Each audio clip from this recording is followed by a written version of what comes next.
It was a beautiful spring morning. The sun was shining brightly.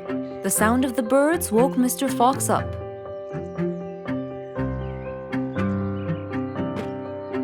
He changed his shirt, put on his tie, and his vest.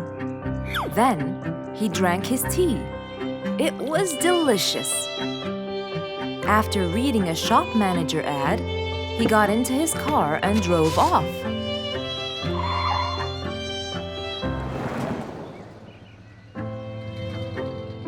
Meanwhile, little Bingo Monkey was riding his bike through the jungle. He was having loads of fun, but suddenly the bike slipped and little Bingo fell off. Are you okay, Bingo? Hang on, I'm coming! Yes, Mr. Fox, but my bike isn't. Oh, it looks like there's a problem with the tire. Don't worry, Bingo. I'm going to help you. Bingo, can you help me count how many nails I need? Of course. Here's 1, 2, 3, 4, 5, 6, 7, 8, 9. I think there are 9, Mr. Fox. Okay, Bingo. Let me count how many I have in my toolbox. 1, 2, 3, 4, 5, 6, 7, 8, 9. I'll get one more just in case he miscounted. So 9 plus 1. We need 10 nails. That's easy.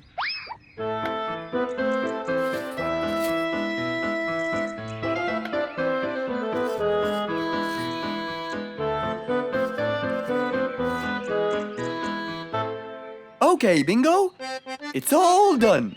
Thank you so much, Mr. Fox. You've helped me a lot. Come on, give it a go. So once again, little Bingo rode along happily.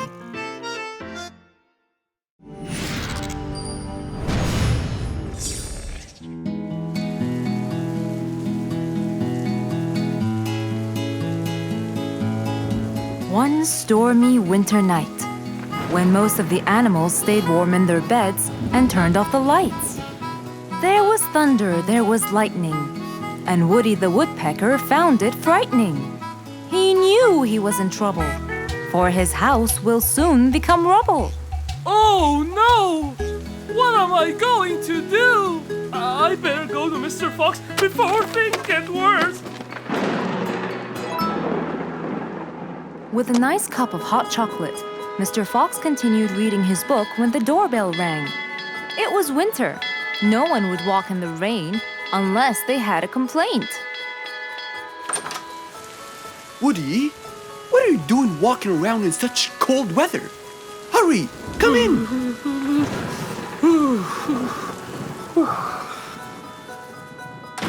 Mr. Fox, I know it's cold, and I'm sure my problems will make you feel bored, but I need your help. Of course. Don't worry. Have a seat, Woody, and I'll get you a hot drink. It must have been terrible to go out in that storm. Okay, thank you, Mr. Fox. So what exactly is your problem? My roof, it gets ruined by the rain. Oh, I keep fixing it every now and then, but now, every winter is a nightmare. here you go, Woody. Thank you, Mr. Fox. So tell me, what happened to your roof? The rain makes it damp. Sometimes I fear it gets too damp. It might fall. Oh, you're right. That's a serious problem. Well, will you help me? Mr. Fox knew he couldn't stop the rain, but he couldn't let Woody's efforts be in vain. There had to be another way. I have an idea. We need to guide the water off your roof. But how can we do that? Well, we need to visit the jungle shop. But first, we'll wait for the storm to pass.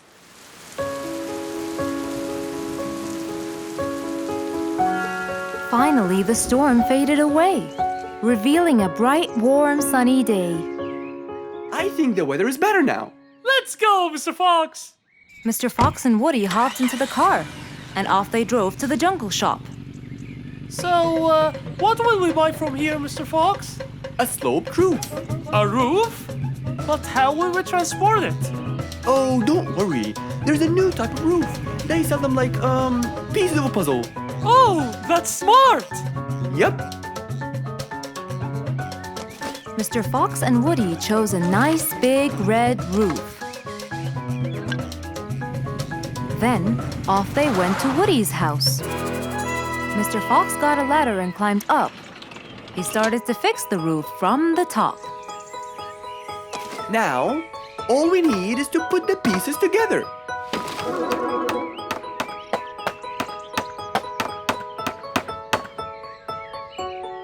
All done. I'm coming down. Wow, it looks great!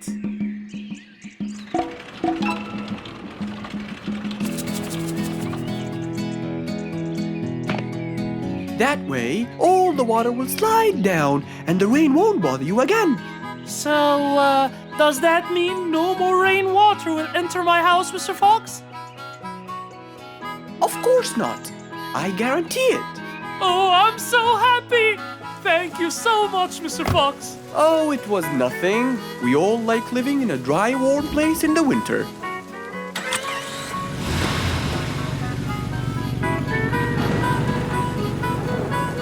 Woody thanked Mr. Fox, for now he could enjoy the warmth and comfort of his house.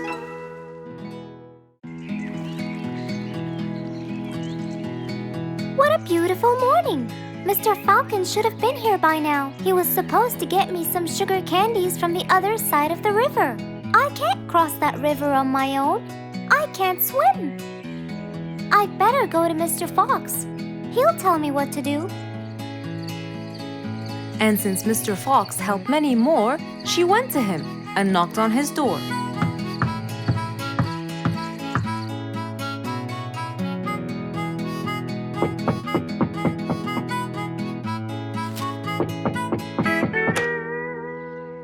Who's there? Over here, Mr. Fox. Oh, little Auntie Lou. Welcome. Please come in. Thank you, Mr. Fox.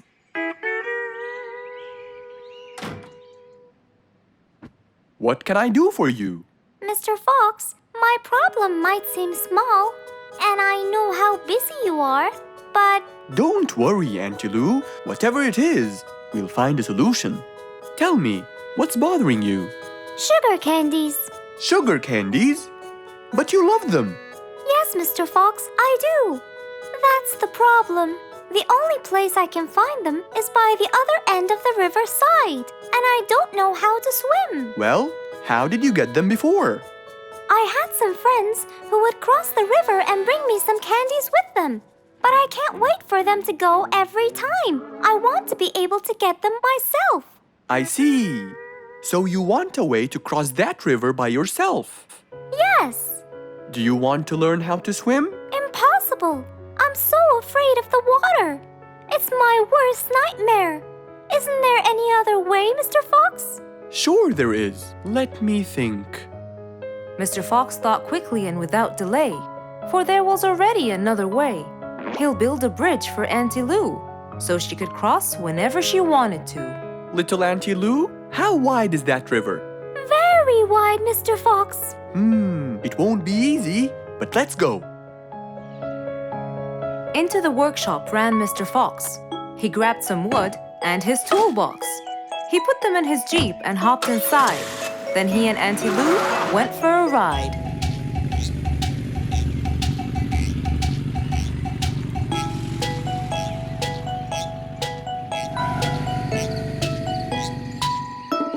Little Auntie Lou, that's not a very wide river.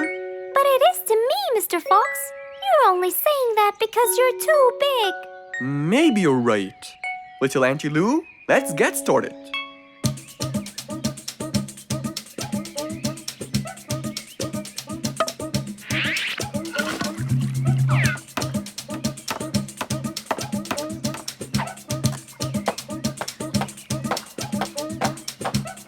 Finally, the bridge is complete. Mr. Fox, that's exactly what I wanted. Thank you so much. I'd better be on my way to collect the sugar candies. I've always dreamed of this.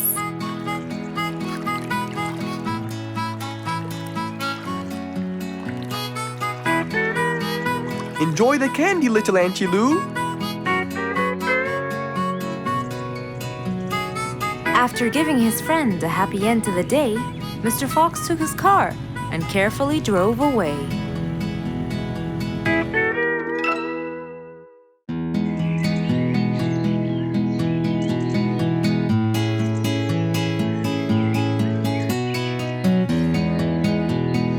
Spike the Dragon always bragged about how good he was at photography. And all he wanted was just one little chance to prove to everyone how talented he was. It didn't take long before someone actually recommended him to be the official photographer of King Rorik the Lion's birthday party. All done and send. Wow! That's a nice picture! Now we know who'll be our photographer. And immediately, Mr. Tiger sent a message to Spike. Oh! Finally, someone recommended me.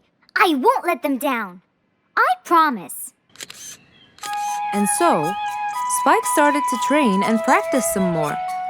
His pictures were beautiful, and he felt so happy. Everything went well until the morning of the party.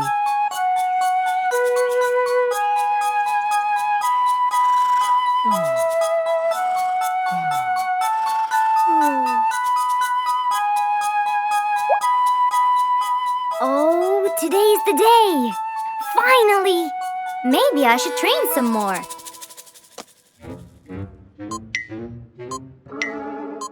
Huh?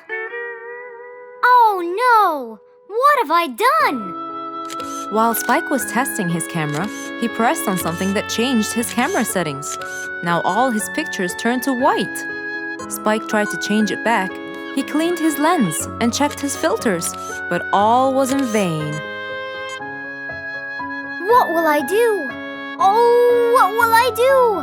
I must go to Mr. Fox at once. Feeling so worried and sad, and with no clue what to do, Spike held his camera and flew off to Mr. Fox.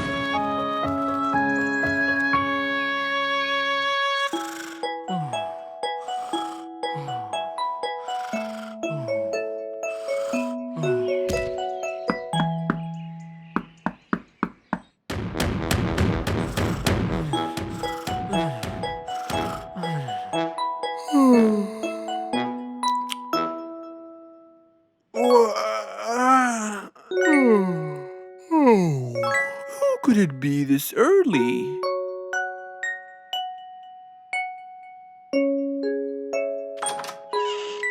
Oh, Spike, it's you. Help me, Mr. Fox. My camera. Help!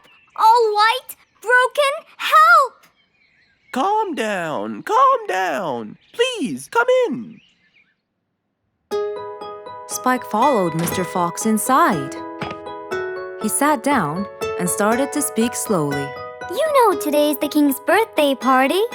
Yes, and you've been hired as the official photographer. Congratulations, Spike. Oh, Mr. Fox, it would soon be condolences. What? Why? My camera. It's broken. Broken? Yes, I woke up early today and tried to check it. But I found that every picture I take becomes white. Have you checked the lens? Yes, and I re-cleaned them to be sure. But it's no use. And the filter? Everything. The lens and the filter. Can I take a look at it? Mr. Fox held the camera and started to check the settings. Where could I buy another one now? Do you have a professional or digital one? I don't think you'll need it, Spike. I'll go straight to prison, right? No, it wouldn't be fair to send the most talented photographer to prison. They'll all laugh at me. Are you sure about that?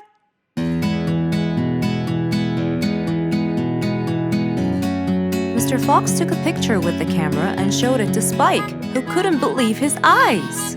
Wow, it's back. What was wrong with it? Looks like you accidentally increased the gamma. Oh, I forgot to check that. Thank you, Mr. Fox.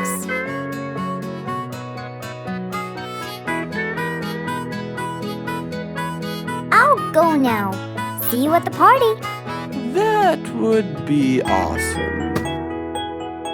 With that, Spike walked out of Mr. Fox's place.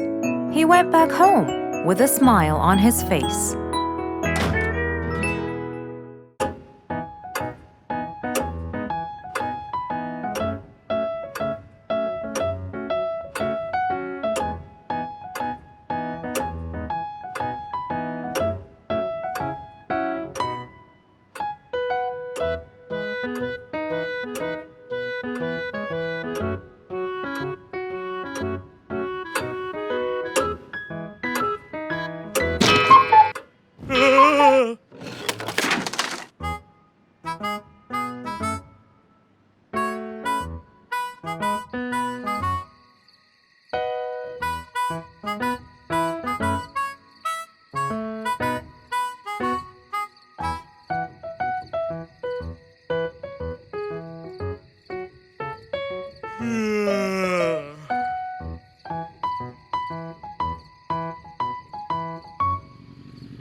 It was past midnight.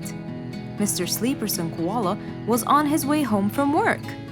The streets were empty and quiet. He was falling asleep. He tried really hard to keep his eyes open, when suddenly the car stopped for no reason. And Mr. Sleeperson didn't wake up, as if it was the hibernation season.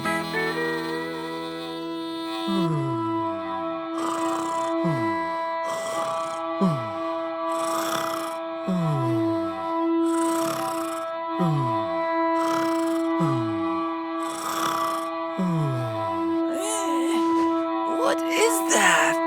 Mr. Sleeperson fell asleep on his driving wheel. The horn was too noisy for Mr. Fox to bear. He tried to block the sound out, but it was no use. He pulled his cap over his head, put earmuffs, but it was all in vain. He couldn't bear that horrible sound any longer. What a horrible sound! Who could it be this late at night? Oh no! Mr. Sleeperson! It's you again! What brought him here this time of night? And he slept on the driving wheel. Excuse me. Mr. Sleeperson! Hello? Hello?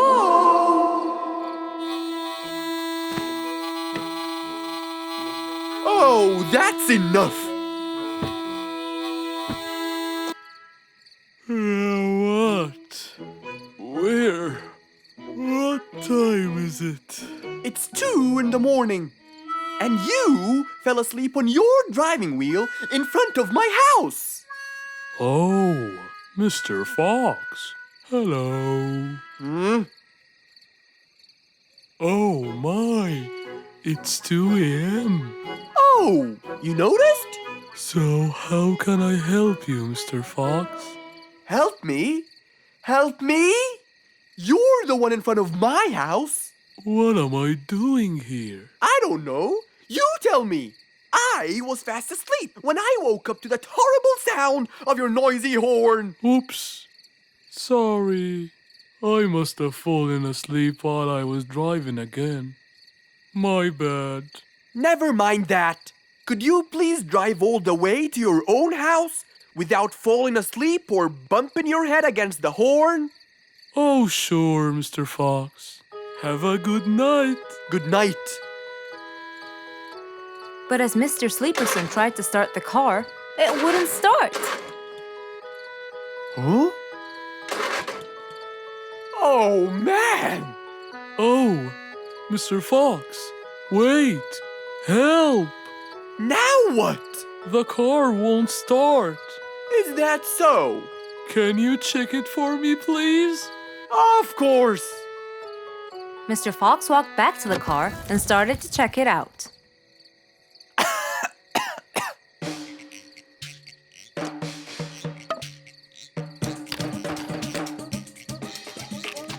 Everything seemed fine.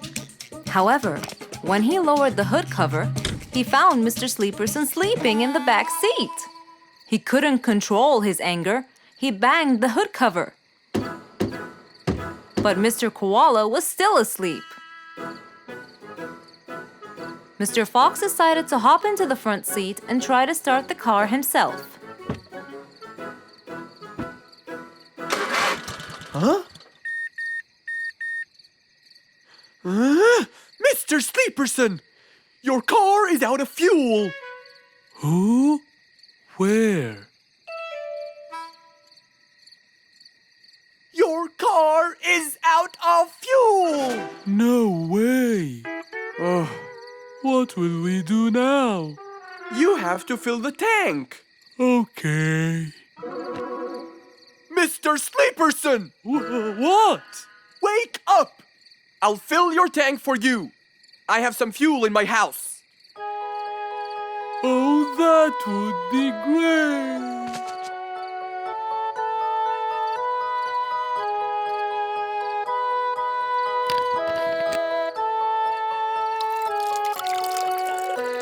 Mr. Sleeperson, it's all done. You can go home now.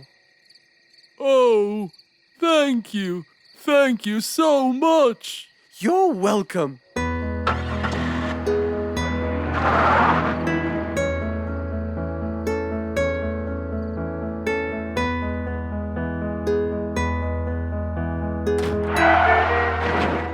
Oh, not again!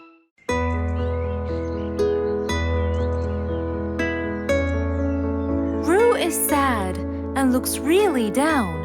On his face, there was a frown. He had a cake, but he didn't care. And although it was his birthday, he said, Life's not fair. Thank you, Mom. "You're welcome, sweetie. Are you okay?" Yeah, I'm fine.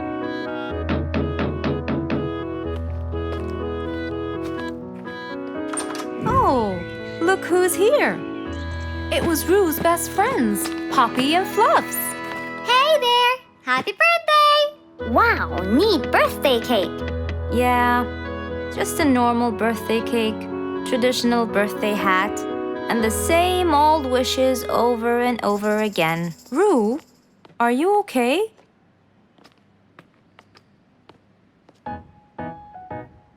Bad timing, huh? He looks sad. I know, but the cake is still here. Oh, stop it. We have to help him feel better. It's his special day. A little bite won't hurt. Oh, sure, the cake won't hurt. But what about my fist? Fine, fine. What do you have in mind? Let's go. Where to? I know someone who can help. Mr. Fox? Duh. In an attempt to help their friend, Poppy and Fluffs went to Mr. Fox. Only he would know what to do.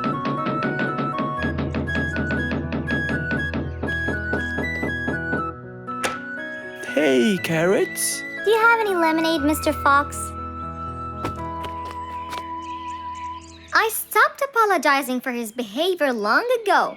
You know, Fluffs, he's just Fluffs. It's okay. Come in. Are you sure it's all right? Positive. It's always the right time. It's Roo's birthday, and he's pouting. He's bored with the same birthday routine every year. So we want to make him something different this year. Can you help us? Yeah. Unbelievable. You'd think I'm quite believable if you tasted this lemonade. It's awesome. Any ideas, Mr. Fox? What do you guys say I help you throw him an extraordinary party with a magic show? A magic show? But who's gonna perform the magic tricks?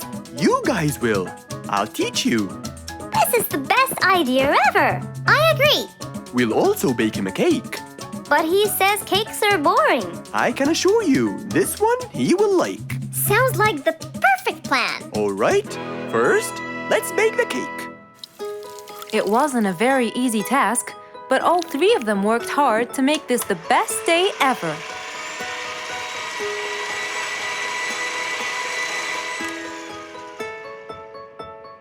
This is the coolest birthday cake ever. Now for the magic tricks.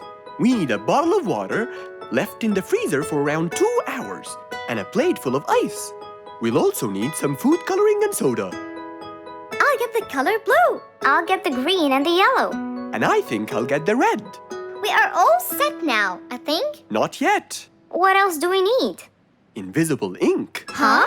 Fluffs and I will pour it over everything, including ourselves. And you, Pops, will give Roo this magic glitter. When he sprinkles it, everything will become visible. Cool. Let's go.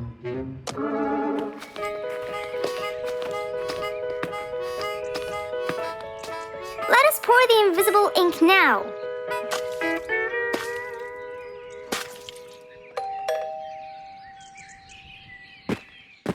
Hey, Roo! Hey, What are you doing? just sitting here, bored. Well, not for long. Yeah, right. Well, think again. Happy birthday. What's this? You have to sprinkle it around to find out. Where? First, on the table. Wow! How did you do that?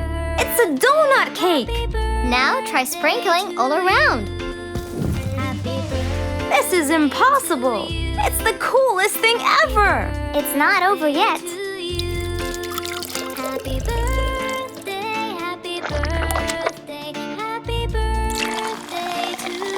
I can't believe you guys did all this for me! All thanks to Mr. Fox. He was a great help. I can't believe you guys! Thanks! That's what friends are for. Mom, come and see! What wonderful friends you have, Roo! Yeah, I think so too. Because of his friends, Roo's birthday was extra nice. One celebration was not enough, so they celebrated twice. One day, the whole jungle decided to celebrate their new king, Rorik the lion. He was young, active, and picky, and known for his loving spirit. After his coronation, King Rorik moved to his new mansion and started to check it out.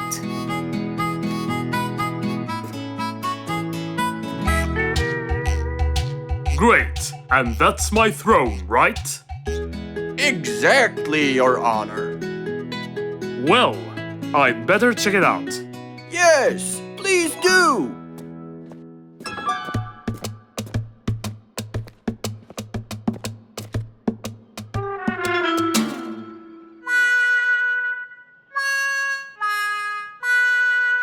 Ah, timber! That's too uncomfortable. But Your Honor, it was made especially for you. Not good enough.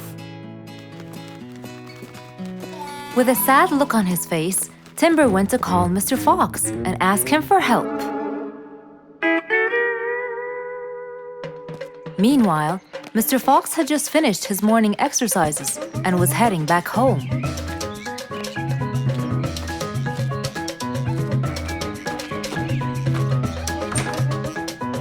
After a cold shower, he changed his clothes and had some tea.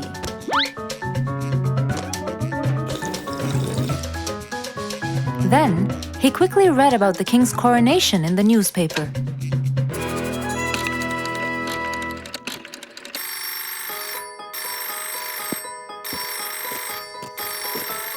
Hello? Hello, Mr. Fox. Can you please, Hello, Mr. Fox. This is Rorik. Oh, hello, Your Highness. How may I help you? I need you to come immediately. There's a huge problem, and I'm pretty sure that you're the only one who can help. I'll be right there. So, Mr. Fox quickly took his keys, hopped into his car, and drove towards the king's manor.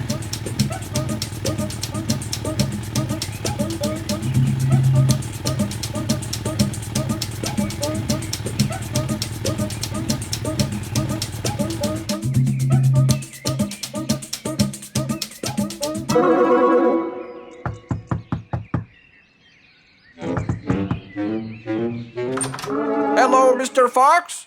One moment, please. Your Majesty, Mr. Fox has just arrived outside requesting an audience. Of course. Let him in. Come in, Mr. Fox. His Majesty is waiting for you. Good morning, Your Highness. What seems to be the problem? Oh, Mr. Fox. Good, you came quickly. Always at your service.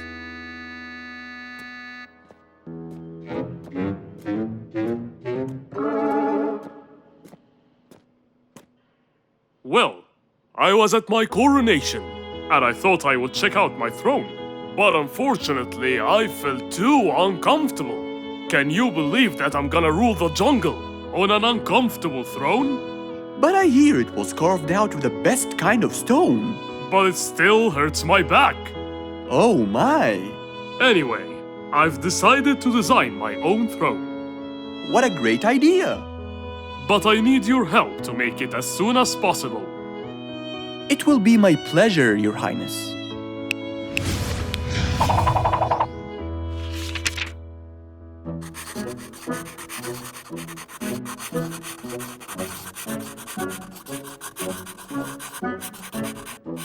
Mr. Fox designed a new throne for the king, but the king didn't seem to like it. I know just the thing for you. Mr. Fox took his tape measure and got to work. He took measurements and made estimations.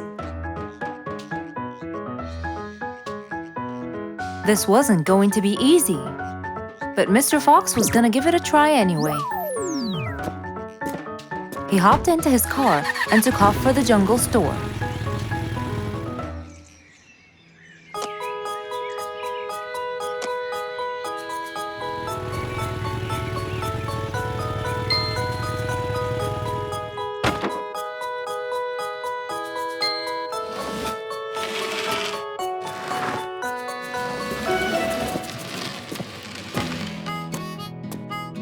All done. Can you please try it now? Wow! That's exactly what I wanted. Glad you liked it, Your Highness.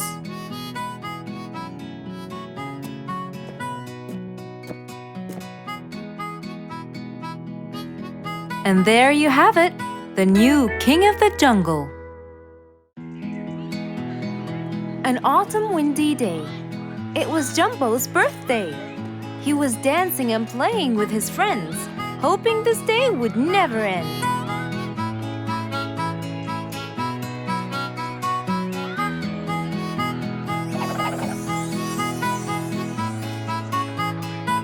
Everyone ran to hide all the same, but Jumbo slipped and fell. And that was the end of the game. All the animals heard the fall, but Mommy Jumbo ran before them all. Jumbo!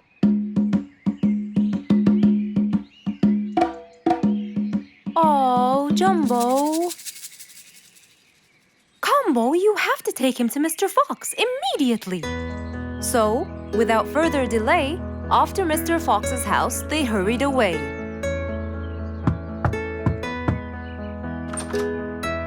Hey, Mrs. Combo, what's wrong? Help me, Mr. Fox. Jumbo is ill. Oh, please, come in.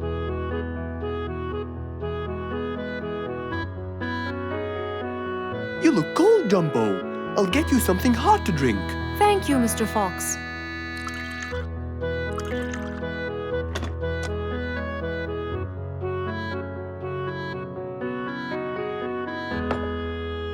We were celebrating Jumbo's birthday.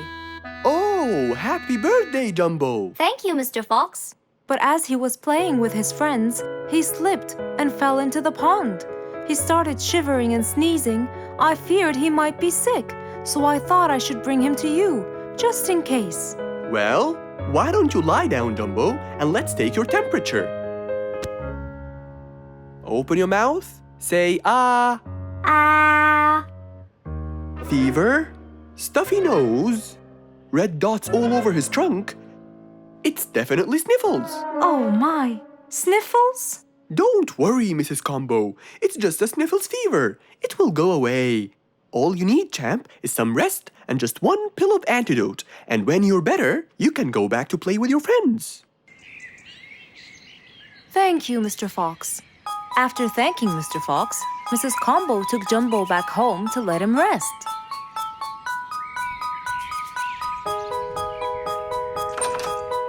All right, Jumbo. Now all you need to do is follow Mr. Fox's advice and keep Mr. Thermometer under Under my tongue? To find out if I'm all better so I can go outside and play with my friends? But first, you gotta Keep my thermometer in my mouth? right, son. You can count on me. Now, you'll stay put and oh, sorry. Call me when it beeps.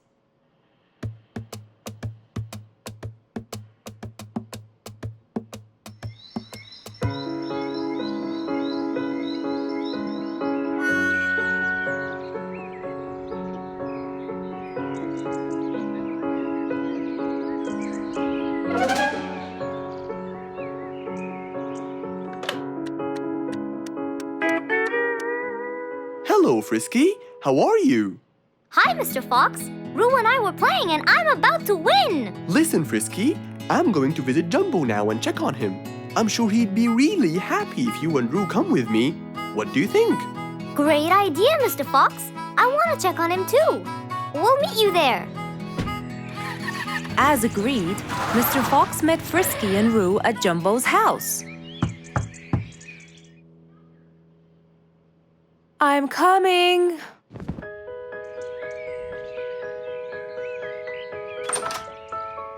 Hello, Mrs. Combo. We came to check on Jumbo. I hope he's feeling better now. Why, yes, Mr. Fox. Come in, everyone. Hey, Jumbo! I came to check on you. And I brought your friends along too. Are you feeling better now? Hi, Mr. Fox. Hi, guys. Hey, Jumbo. How are you feeling? Well, I feel better, but... Well, we need to take your temperature one more time, Jumbo. Is it time? It's time, all right? What does it say? Well, let's see. Your temperature is, oh. Your temperature is just fine and dandy, Jumbo. You're not sick anymore. You are A-OK. Yes! Now we can go outside and play. But first, I need to tell Mom.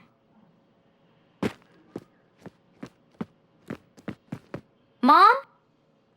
Mom? Where could she be? She's not in the kitchen. Mom! She's not in the living room. I wonder where she is. I'm here, in the bedroom. Mom? Are you okay? I think I might have caught a case of sniffles too. Don't worry, dear.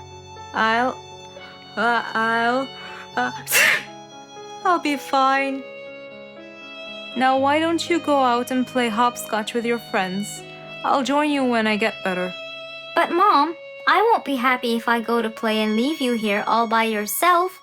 I'll be only thinking of you. So, what do you think you should do, little Jumbo? I have to sit here and take care of you, Mommy. You always take care of me when I get sick. I'll take care of you and never leave you alone. Oh, I love you more than anything in the whole wide world, Jumbo. Now it's time to take your temperature. Right, Mr. Fox? You're absolutely right, Jumbo. So rather than go out to play, by his mother's side, he decided to stay. Who can you always count on?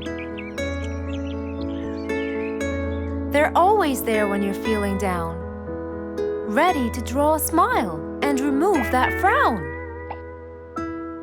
They make a bad day so much better. especially if you share toys and play games together.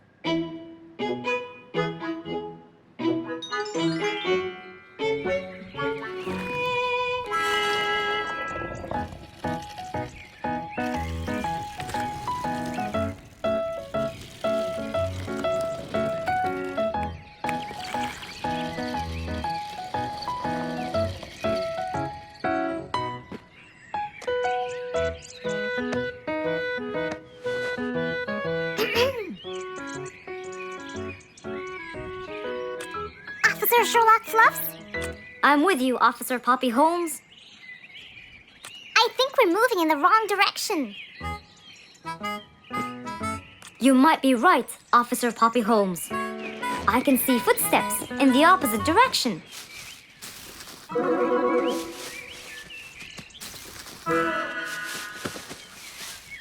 Officer Sherlock Fluffs. I think someone is after me. Run, officer! Run!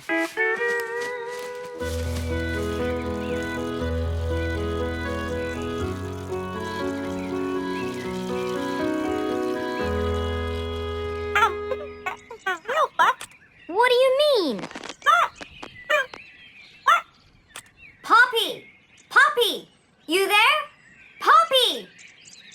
I can't believe we lost the connection. Poppy! Poppy, where are you? Filled with worry, Fluff searched and searched for Poppy, but he couldn't find her anywhere.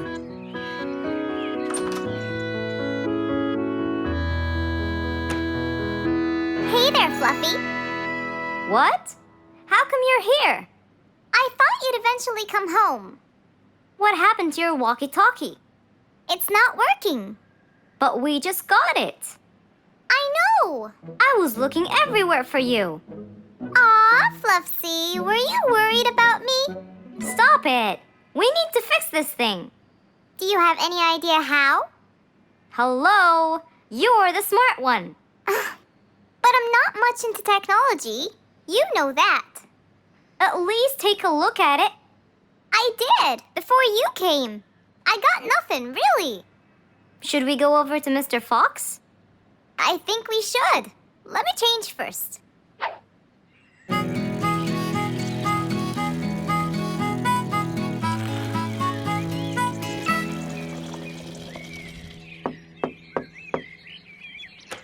Hello? Hey! Mr. Fox, Poppy broke her walkie-talkie. I so did not. Don't fight, you two. Show me your walkie-talkie. Maybe I'll be able to fix it. Here. But I promise I didn't break it. I'll go to the workshop and see what's wrong with it. Thank you, Mr. Fox. Sure. You really think I broke it? Why else would it stop working? But I didn't. Well, I kind of think you did. You're unbelievable.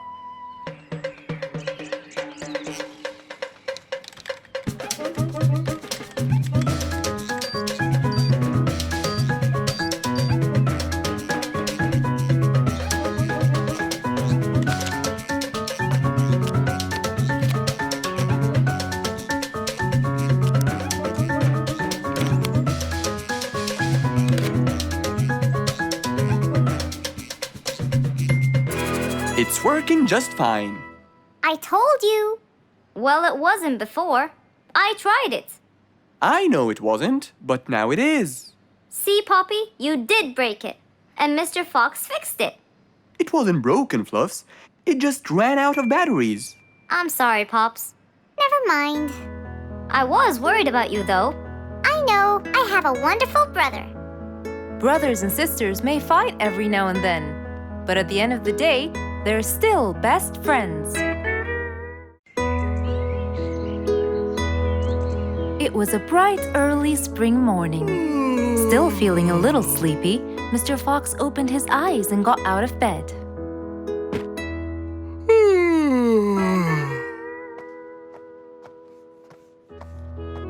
Since the weather was beautiful outside and awfully tempting, Mr. Fox decided to go for a walk in the jungle.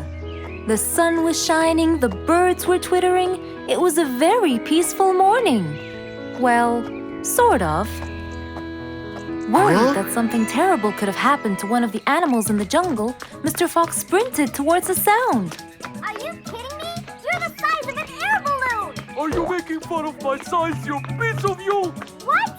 Take that back now, you... No! I'll never take it back! This was all your fault! No, it wasn't! It was yours! No! It's always your fault! Now, calm down. Oh, Mr. Fox, I'm so glad you passed by. You're the only one that could solve my problem. Solve your problem? No, Mr. Fox will solve our problem. No way! What you did was a total crime. So not true. You're the one who started it all and injured me, you big... There, calm down. And just tell me what happened. He woke squeezed me me! up. Slow down, one at a time.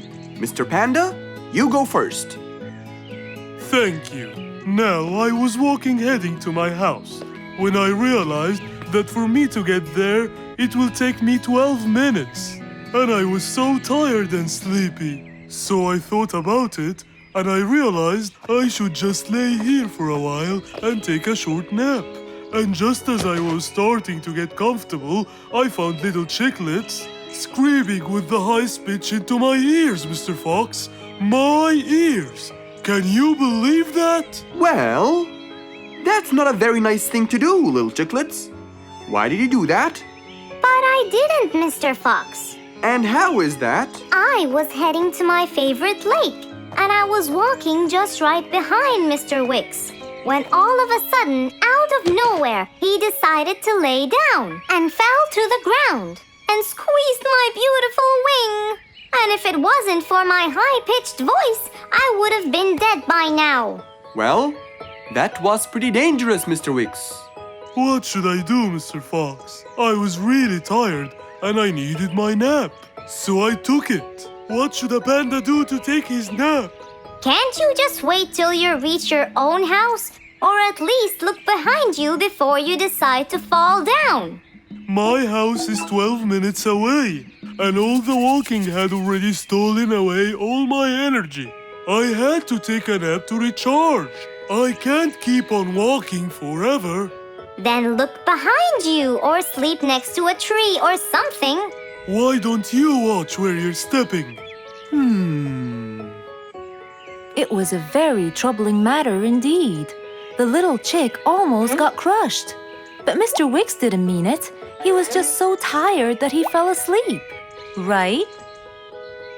Mr. Wicks, answer me. Did you intend to squeeze little chicklet's wings? Of course I didn't. Were you aware that you were going to take a nap in the middle of the road? Actually, I vividly remember. I walked to the tree side first, but when I woke up, I found myself in the middle of the road. How many naps do you need per day? From 5 to 7, I would say. Did you take a nap before you decided to head home? Of course. Do you usually nap in between? Not always, but today I went so far from my house. I tried to hurry to nap at home, but you know, I'm too slow. Say no more. I now know the answer. Really? Yes. Worry no more, little chicklets. From now on, Mr. Wicks will always nap at his own house. Just a second. Aha! There it is! Is that what they call caffeine? My, I didn't think it was that huge. No. It's something even better. Better than caffeine? And chocolates too.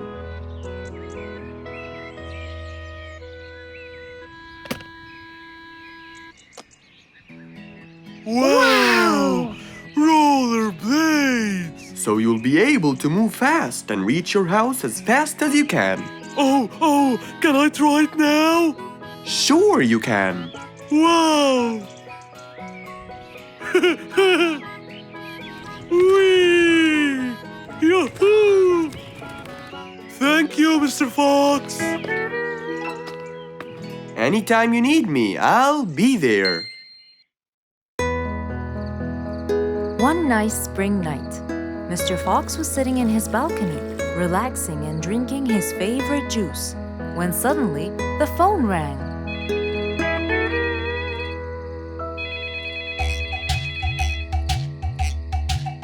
He wondered who would be calling him this time of night.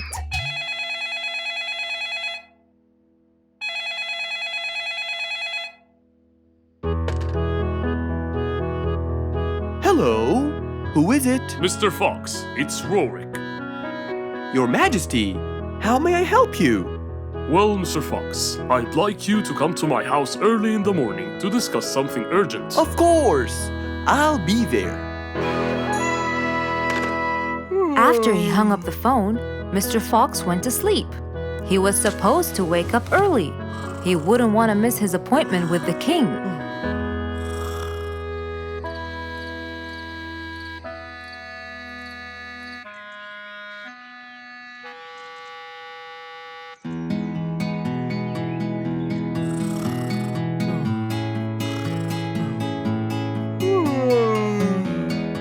Early next morning, Mr. Fox woke up and went to wash his face.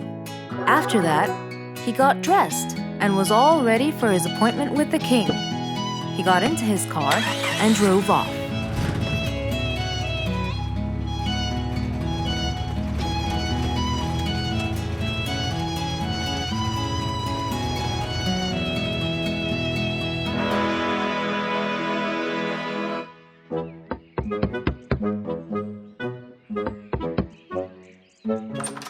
Hello, Mr. Fox. One moment, please. Your Majesty, Mr. Fox has just arrived. May he come in? Of course. Let him in. Come in, Mr. Fox. His Majesty is waiting for you. Good morning, Your Majesty. Hope I'm not late. No. You're always on time. How are you, Mr. Fox? I'm fine. And how's our little Frisky? He's fine. A little mischief every now and then. You can never get him to stay in one place. But thanks to your bracelet, we can always find him. Saved us a lot of trouble. It's my pleasure. So tell me about this urgent matter. As you know, our jungle's population has been increasing lately.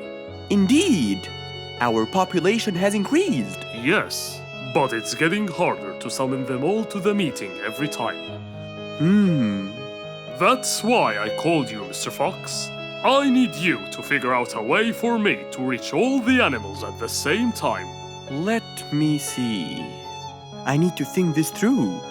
That's okay, Mr. Fox. But please, don't take too much time. Don't you worry, Your Majesty. I will find a solution by tomorrow. As Mr. Fox got into his car to get back home, he thought all the while about the king's request. How could he help the king with his problem? With everything else Mr. Fox has faced, this might be a slightly bigger challenge for him.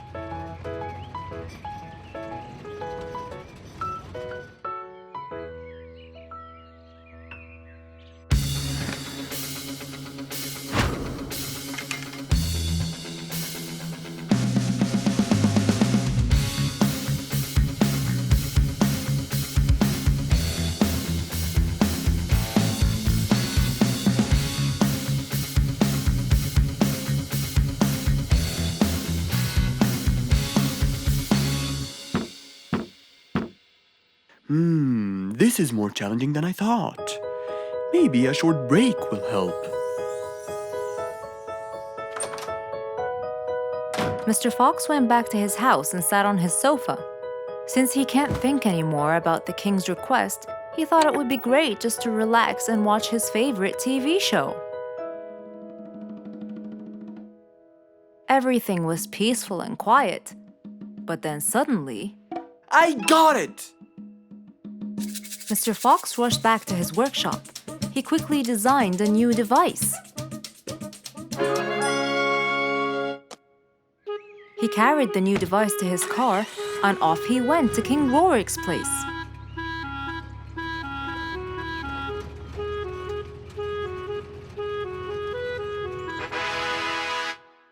Mr. Fox, I thought you were coming tomorrow. Did you solve my problem? Yes, Your Majesty. This is a solution to your problem. That's great! But what's that, Mr. Fox? This is a megaphone. I made it specially for you. Every time you need to meet the animals, all you have to do is roar into it. Mr. Fox, you're a genius! But be careful, it's powerful. So make sure that no one is around you when you use it. Of course! I can't thank you enough, Mr. Fox. You're a great asset to all of us. It's my pleasure, Your Majesty.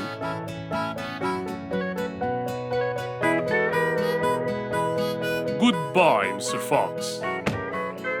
Mr. Fox got into his car and waved goodbye to the king. He was feeling happy and pleased. The problem was now solved, and he was able to help out a friend once more.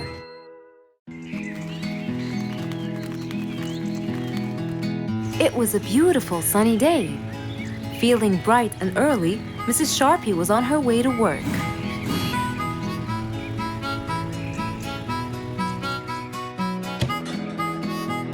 Good morning, Sharpie. Good morning, Emma. You're looking good today, Sharpie. Thank you.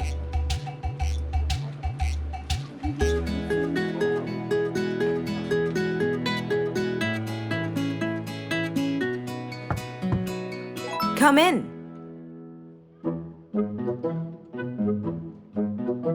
Good morning, Mrs. Susan. Oh, good morning, Sharpie. Today's gonna be a special day. I hope so, but why? Well, we have more packages that need to be delivered to their owners on time.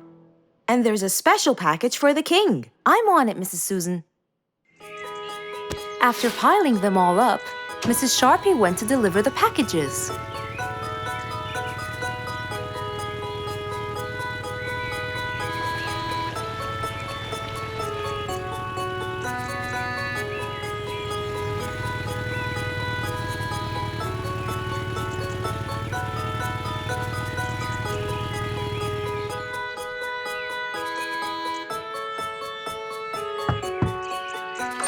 Here's your package. Thank you, Sharpie. Just in time. Looks like delivering the next one is gonna take some time. After safely delivering the package to Mr. Camel, Mrs. Sharpie took off to the opposite side of the jungle to deliver a package for Mrs. Deer.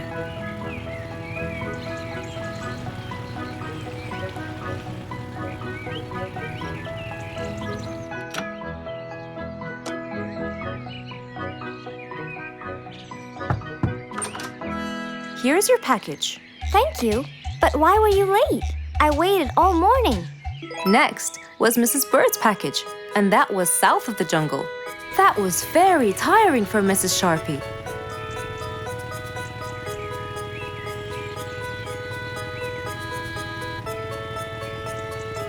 Mrs. Bird! Mrs. Bird! Here's your package. I thought you weren't coming. Thanks anyway. Next was Spike the Dragon.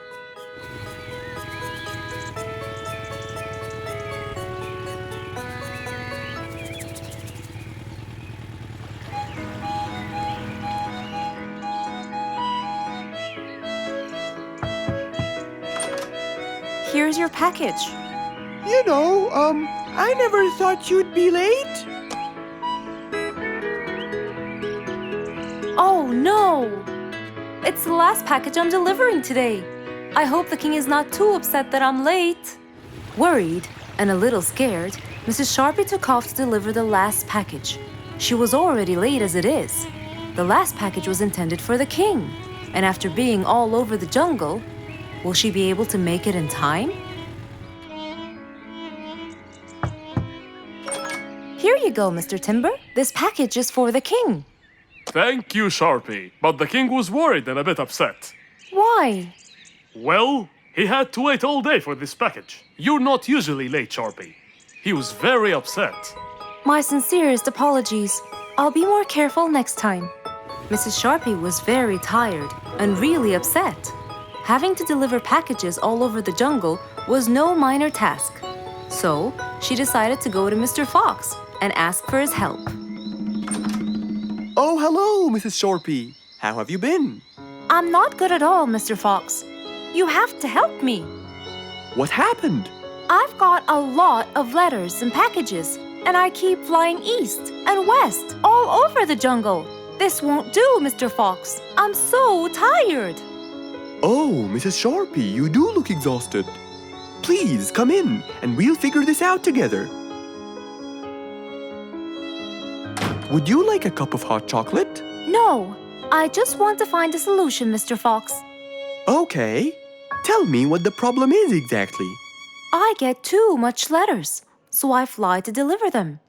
I find that the first letter should be delivered to the western part of the jungle, so I fly and deliver it, just to find that the next one is in the eastern part of the jungle. And when I fly and deliver it there, I find that the one after it is in the north. And after that, it's west again, and it's all driving me crazy. Calm down, Mrs. Shorpy. There must be a solution to all of this. That's why I came to you. I kept thinking and thinking, but they come in packages, and I must deliver them all in one day. So how can I do that? Don't worry, Mrs. Shorpy. We'll sort this out. Sort? Sort! That's it! Why don't you sort them out from the very beginning, Mrs. Shorpy? What do you mean by sorting them out? I mean, first, you should read the addresses and sort all the letters that should be delivered north together, and those that should be delivered east together, and so on. And then I'd finish all the north letters together, and the east, and then the south, and then the west, right? Precisely. That's a great idea, Mr. Fox. Thank you so much. Wait, where are you going? I have letters to sort out. Thank you, Mr. Fox.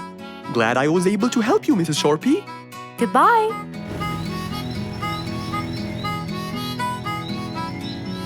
Happy with the solution she got, Mrs. Shorpy took off and looked forward to a new day with her new planned plot. Rose stood in front of her painting stand, holding a few colors in her hand. But things weren't going as she planned. I think I should just paint the pig blue. No, wait. Maybe this will do. Maybe I should just take some of the pink color on my feathers.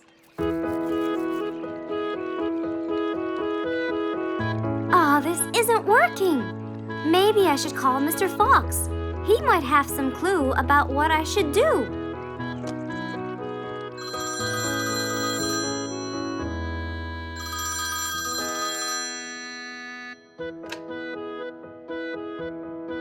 Hello. Hello, Mr. Fox. It's me, Rose. Oh, hello, Rose. How are you? I'm fine, Mr. Fox, but I do need your help with something. Do you think you could come and meet me? I'm at my usual painting place. Sure, I'll be right there. So, without a moment to lose, Mr. Fox got ready, got into his car, and drove off to where Rose was painting.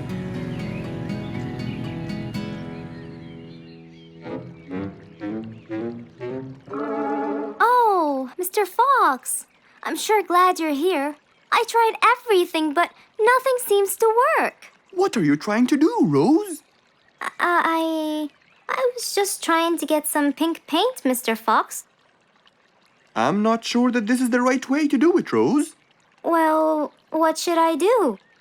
Do you have an empty color palette? Of course. So, what colors do you need? I have red, blue, yellow, black, and white. But I still need pink, green, orange, purple, and brown. Let me see. If we take a bit of red and a bit of white, we can make pink. Oh, it's just like magic. How about the other colors? Do you want to try? Why, yes, I would. But which colors do I use? Use your imagination, Rose. I want to try red and blue. Okay. Wow! Now I can paint my violets purple. Do you want to try again? Sure. This time I'll try red and yellow. Nice! Now you have orange. It's beautiful, Mr. Fox. But I'm still missing green. Well, let's see. We still haven't mixed blue and yellow, have we? Right. This is a really cool shade of green. Now you can paint all you want. But, Mr. Fox, what about brown? Right. I almost forgot. Let's try orange and blue. Yes, that's it. I really can't thank you enough, Mr. Fox. Don't worry about it. I really like your painting. You do? Yes, it's quite colorful. Well, thanks to you. Now, whenever you're missing a color, all you have to do is try some together. All the colors that Rose once knew, when mixed together, turn to something new. Pink, purple, orange, and green. Something she had never seen.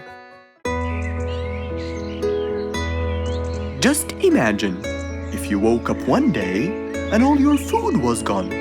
Your house was a big mess and the oven was turned on. What happened exactly? You really can't tell. But that's what happened to our friend Giselle.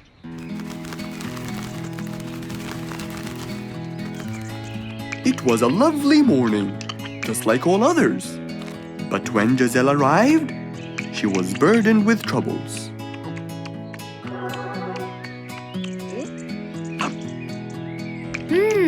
These are good. Yeah, my mom makes the best pancakes in the world. Look, it's Giselle. Hey, Giselle, come join us. Have some of these delicious pancakes.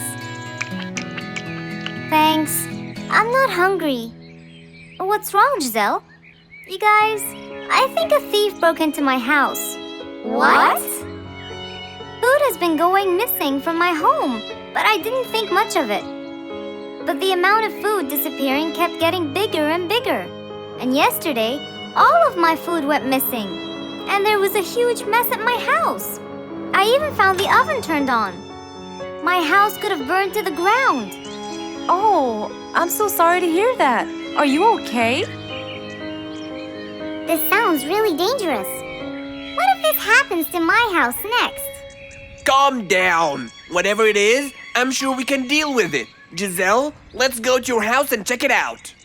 And so, they left for Giselle's house. They had no idea what would be waiting for them. Oh dear, what a mess. Did you not hear them at all? I heard noises, but by the time I got up, they were gone. Did they take anything else other than food? No, nothing else is missing. So how do you explain all this mess? Maybe they were trying to find their way in the dark.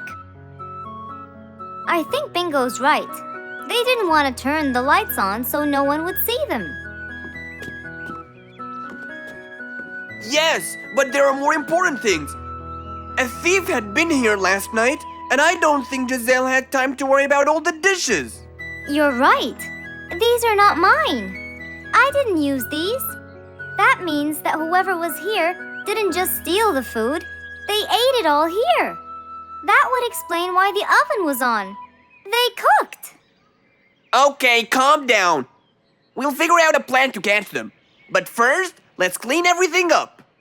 They started cleaning the house, trying to help their poor friend out, while being so worried about what's going to happen next. Any idea how we're going to catch them? I have an idea. We'll have a neighborhood watch.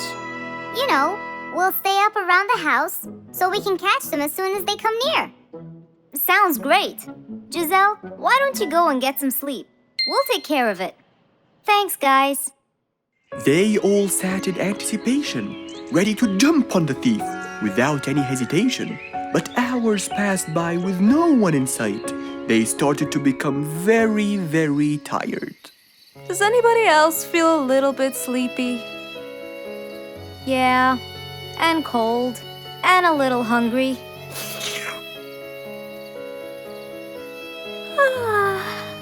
Parrot, do you see anyone from up there? No, no one's around. Guys, you can go home. I'll stay here for the rest of the night. I'm not tired.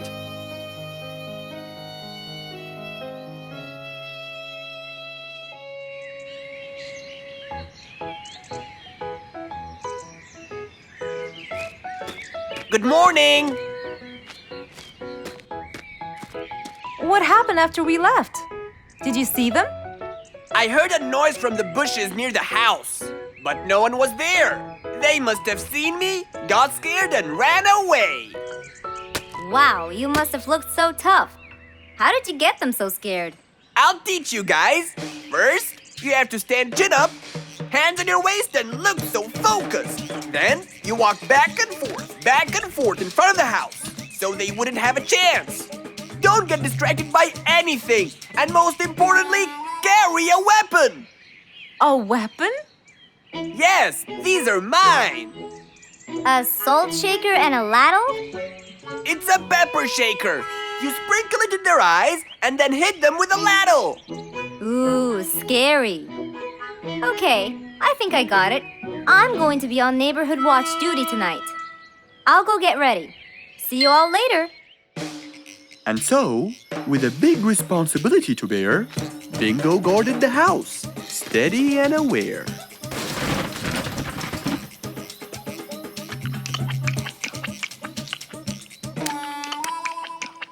Zebra, what are you doing? What? Where am I? Giselle's house. What is that noise? Did you catch him? Yes, it's Zebra. He's been sleepwalking and eating all your food.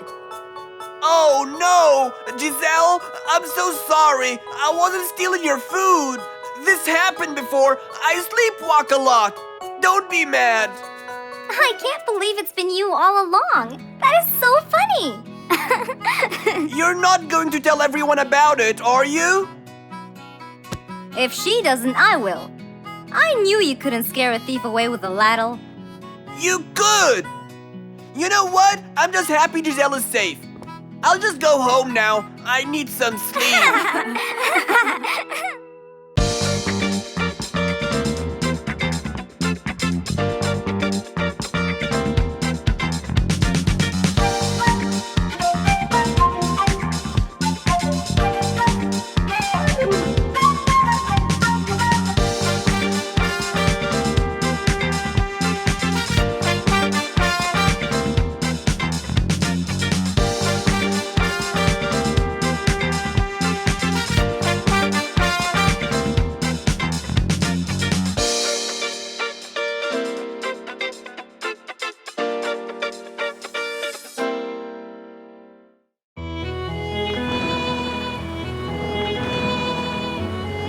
One day, the mighty eagle flew to his nest. All he wanted to do was rest. He felt bitter, he felt cold. He was really getting old. He knew he needed someplace new. So, off to Mr. Fox he flew.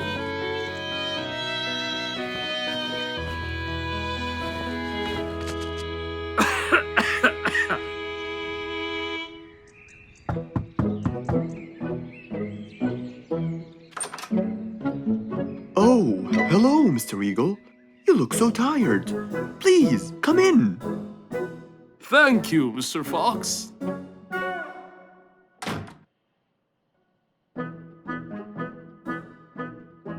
Now tell me, how may I help you? Mr. Fox, I spent years in prosperity and glory, but I'm old now and tired. I can't live out there alone in that cold weather. Where do you live, Mr. Eagle? By the mountain top. I see. The wind is strong there. I bet you catch a flu every now and then. Well, I didn't used to, but that's all in the past. Now I'm old and weary. I'm not what I used to be. Plus I get so lonely up there. There is no one around to talk to, and no one to help me get better if I get sick. Why don't you come and live with us in the jungle? I looked around, but I couldn't find the right place for my huge nest. I'm too old to build a new one, and I can't really stay in someone's home. Mr. Fox kept thinking for a while. What could he do to help his dear old friend?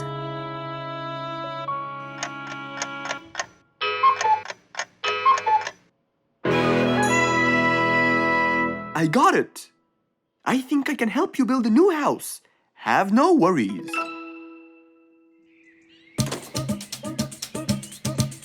Mr. Fox quickly grabbed his toolbox and hopped into his car. He drove through the jungle while Mr. Eagle flew above him. He stopped in front of a tree that looked both old and firm, right in the middle of the jungle. Lots of animals and birds lived around here. What a beautiful place, Mr. Fox. Wait till you see what I have in mind for you. Mr. Fox started to work. He put a ladder against the tree and counted the steps up. 1, 2, 3, 4, 5, 6, 7, 8, 9, and 10. When he reached the tree branches, he opened his toolbox and took out some wooden plates. Then he started putting them together. All I need now is some nails to make sure everything would be A-OK.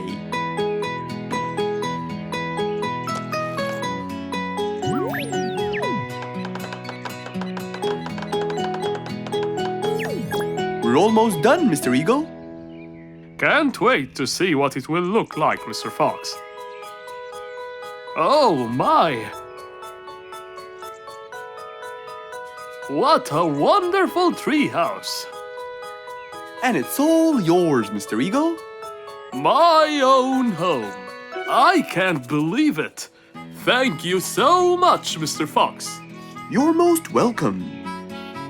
As Mr. Eagle got inside his new house and closed the door, he felt a happiness like never before.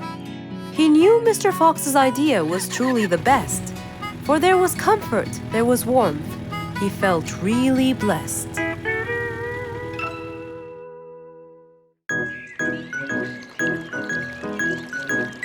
It was a nice warm autumn day.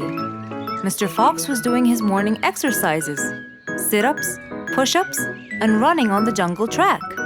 A very refreshing start to the day. But then, unexpectedly, fog started to form, stopping any plans to enjoy the beautiful weather. Why is there fog covering the whole jungle? This is really strange. It's been happening a lot lately. I really hope everyone's all right. I should head home now. Oh, I think I should probably stay home today. I don't have my morning newspaper yet. And how would I? It's impossible to see. Aha! Wait a minute. I'll try calling Mr. Falcon. He'll definitely tell me what's going on. Mr. Fox held the phone and dialed Mr. Falcon's number.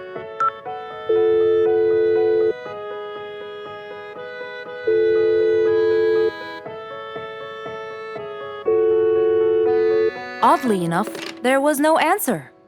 I guess he's not home. Maybe I can reach him on his walkie-talkie. As Mr. Fox went to look for his walkie-talkie, he heard a loud knock on the door. Huh? I thought everyone stayed home in this weather. Who could it be? Puzzled, Mr. Fox went to open the door. He was taken by surprise. It was Jack the horse. He stood there holding a briefcase and looking smart. Jack was a very busy business horse. He was always rushing to keep a tight schedule. But today, something seemed off. He looked like something was bothering him. Oh, Jack, what a nice surprise! It's been a long time since we met. How have you been? Come in. Thank you, Mr. Fox. But I don't want to waste any more time. I'm on a very tight schedule. Of course. Can I bring you... I don't have time. I just needed to talk to you urgently, Mr. Fox. Have a seat, please. And as you know, time is money. Wait. Hold on. First, tell me how you managed to get here in this bad weather. There's no time. I'm so busy, and I need your help with something important. All right, tell me what's the matter. Well, it all started last week.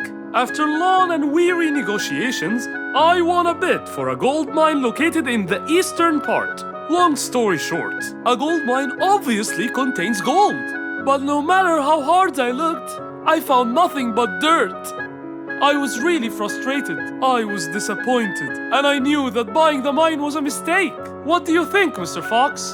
That's really strange. That mine is widely famous for its gold. I have an idea. We go there now and see what we can do. But wait here for a second. I need to bring something that will help us. Are you sure you don't want to drink anything? Yes, thank you, Mr. Fox. But please hurry up. You know that time is money, and I can't waste Any more time, I get it. Just give me 2 minutes. Too much, Mr. Fox. So, Mr. Fox went to his room to change his clothes, trying to be quick. Then, he went to his workshop. He looked everywhere for his metal detector. When he found it, he took it and went back to his house, where Jack was standing there looking at his watch, with that usual impatient look on his face. Mr. Fox, why are you late? I have a really important meeting tonight at 8, you know. We're making a deal, and I don't want to waste any more time. You know that time is money. Time is money. I know that, Jack. But now we're wasting more time, aren't we? Right. Let's take my car, Mr. Fox. Okay. The fog had gradually started to clear away, and the vision became clearer and clearer. But as Mr. Fox was about to get in the car, something happened. What's that? What's going on? What happened? That's what we'll find out in the next episode.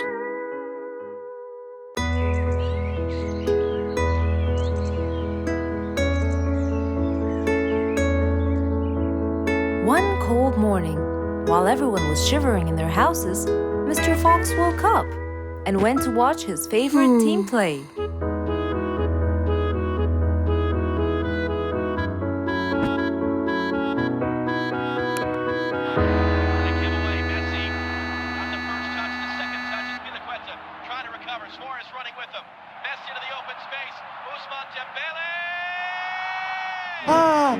He's going to win! I wonder who could it be so early? Wait a second! I'll be right there! Good morning, Woody! How are you? It's been a long time since we last met. Oh, Mr. Fox, it has been a while. Tell me, have you finished building Nate's ship? Yes, Mr. Fox. I used teak and bamboo. Nate liked it a lot. He took it out on a trip. He and his friends had so much fun. Great! Mr. Fox, I noticed how beautiful your flowers look. You take really good care of them. Of course. And you know what? I'll tell you everything I know about flowers. Really? Thank you, Mr. Fox. Come in and have a seat while we talk. Okay. Woody followed Mr. Fox inside. Feeling a little cold, he waited patiently while Mr. Fox prepared 2 nice bowls of hot soup for them both. Here you go. Thank you. It's delicious. Glad you liked it. Now tell me, what's bothering you, Woody? How did you know that something was bothering me? I know you all too well, my friend. Okay. You know, it's really nice and warm here. Yes, warm weather helps me think and relax. Well, Mr. Fox, I'm sure you know that I've been a carpenter for a long time now. Of course. And during the winter, my business blooms. And my customers increase because I sell them the wood they use for their fireplace. Very good. But where's the problem?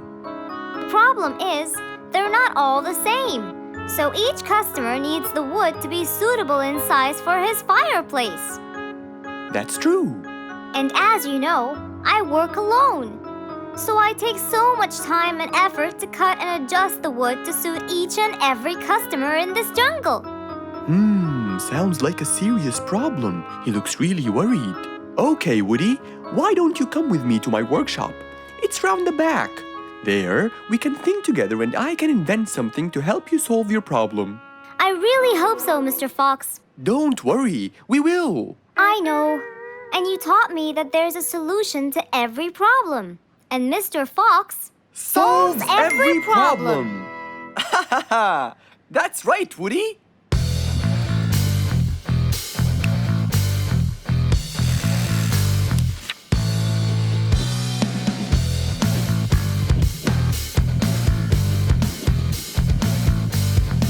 I will invent a gigantic wood-cutting machine that has the ability to choose and control the size and shape of your wood depending on what you need.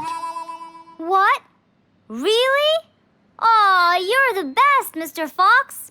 I'm just going to need some time to build the machine. You got it, Mr. Fox.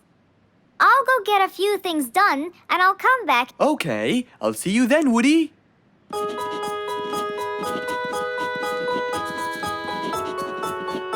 Mr. Fox started designing his cutting-edge invention. He knew that is exactly what Woody needed to help him with his carpenting business. And because he was making this device for Woody, he thought he'd add a bit of color to make it all even more special. Finally, this is it. Mr. Fox's size-adjusting wood-cutting machine.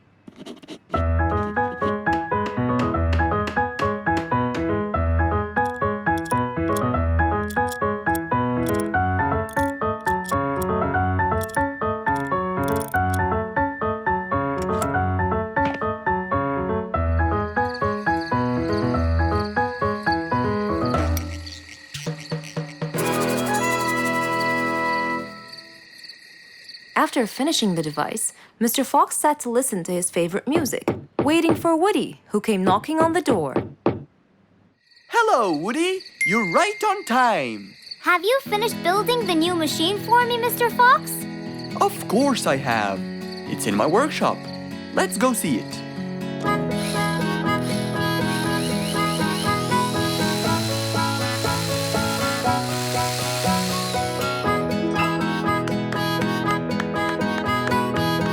Fantastic! I don't know how to thank you, Mr. Fox. I'm really grateful for what you've done. Don't thank me. I only did what I had to do. I'd better be off now to cut more and more wood. Have a wonderful evening, Mr. Fox, and thank you again. Good night, Woody. See you soon.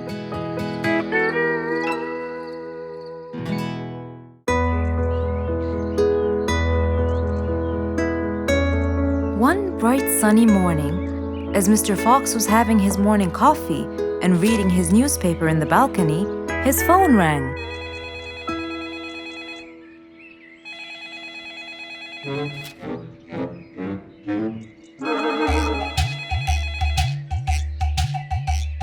Who could it be so early in the morning?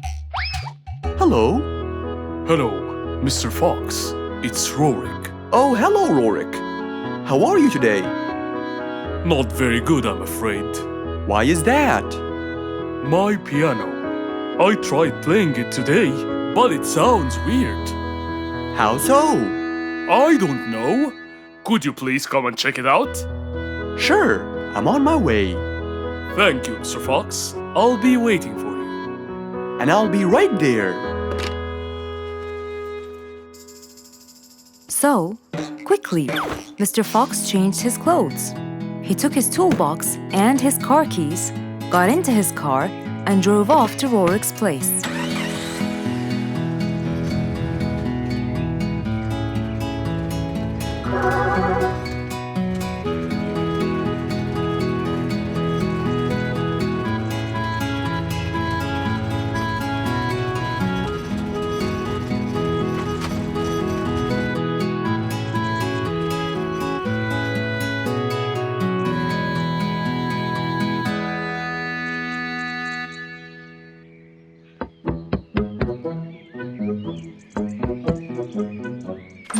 Hello, Mr. Fox. One moment, please.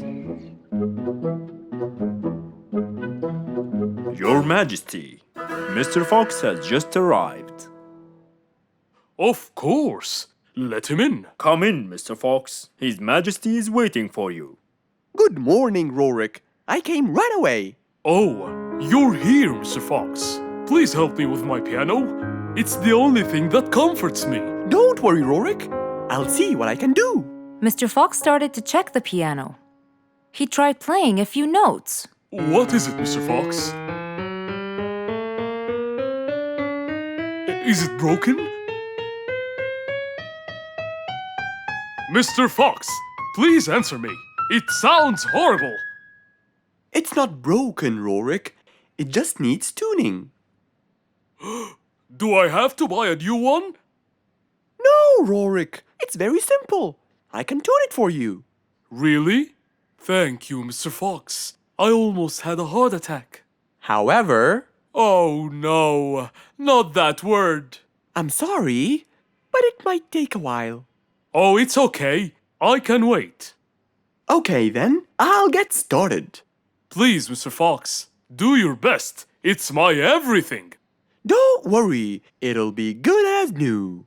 Mr. Fox opened his toolbox, grabbed a few things, then started to work.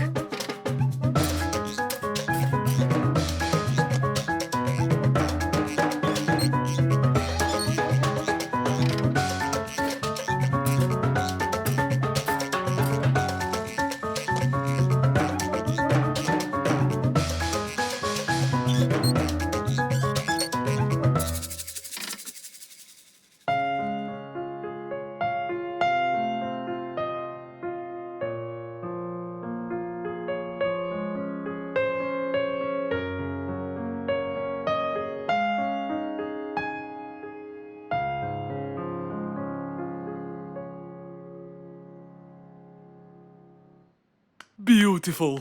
It sounds beautiful. Told you everything will be alright. I can't believe it. Thank you so much, Mr. Fox. Anytime, Rorik. And with that, Mr. Fox's work was all done. He waved goodbye and drove along happily. He had helped out a friend once more. For helping each other is everything you could ever wish for.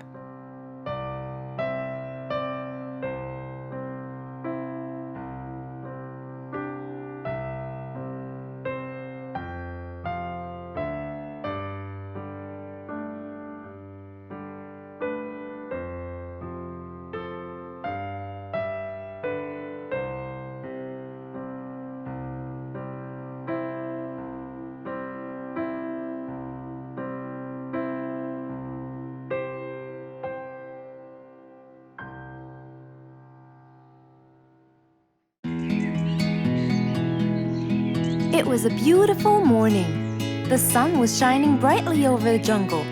And seeing how nice the weather was, Mr. Fox decided to go for a walk.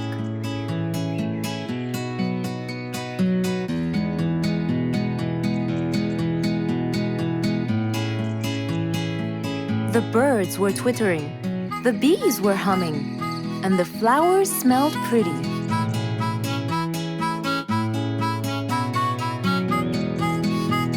As Mr. Fox was passing by Bingo's house, he saw him doing something really strange.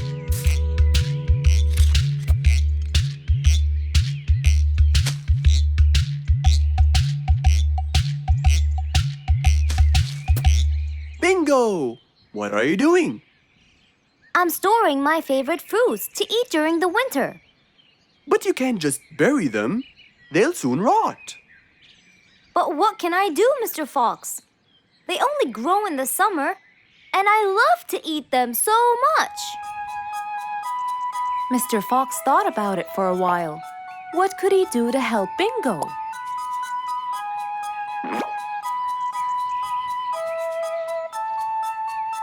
Don't worry, Bingo.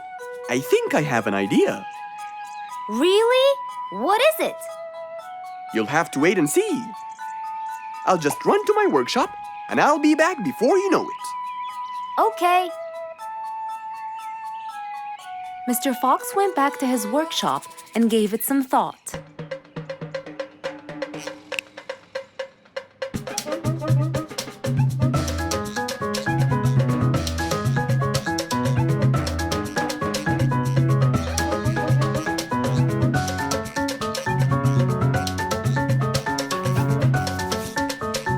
After calculating all the details, he started to gather the things that he needed.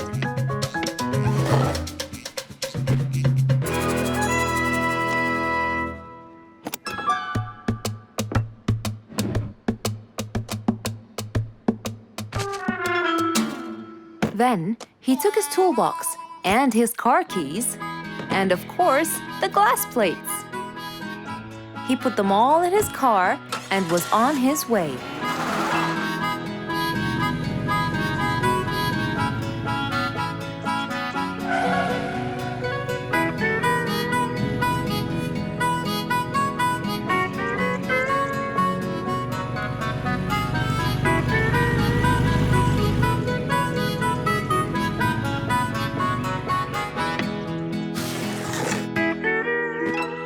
What's all this for? It's a surprise. I can't wait!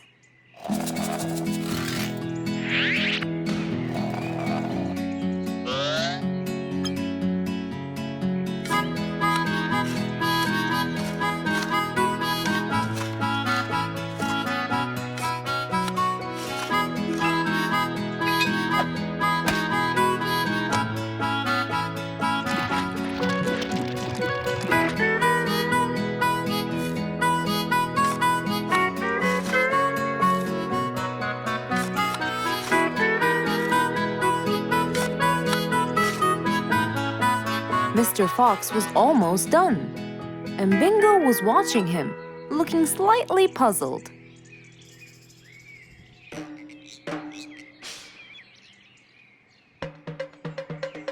Here you go. You'll never miss pineapples again. So I can store them in here? No. You'll grow them in there. This is called a greenhouse. But it's not green, it's transparent. No. It's called green because we can grow green plants and fruits inside it whenever we want. Oh, so now I can have pineapples whenever I want? Yup. Anytime you want. Awesome! Thank you, Mr. Fox. Glad I could help. Here, this is for you, Mr. Fox. It's the best one I've got. Oh, that's very nice of you, Bingo. I love pineapples. Now you and I can eat them anytime we want. After helping out his friend, Mr. Fox went back to enjoy the rest of his day.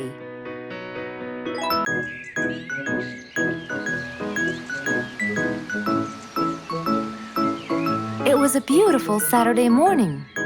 Since the sun was shining and the weather was nice, Mr. Fox thought it was perfect for morning exercise.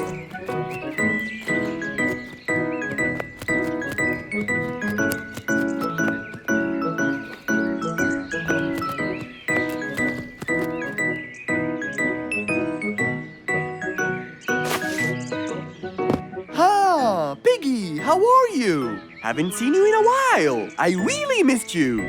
I'm fine, Mr. Fox. I really missed you too. I hope you're doing great. Why does he look so sad? I hope nothing bad has happened. You look a bit down, Piggy. Is everything all right? Are you okay? Oh, Mr. Fox, I really need your help with an urgent matter. Don't you worry, my friend. Big or small, every problem has a solution. I assure you, everything will be all right. Oh, I know, Mr. Fox. I can always count on you. Let's go to my house. I'll get you something to drink, and then we can sit down and you can tell me all about your problem. Let's go.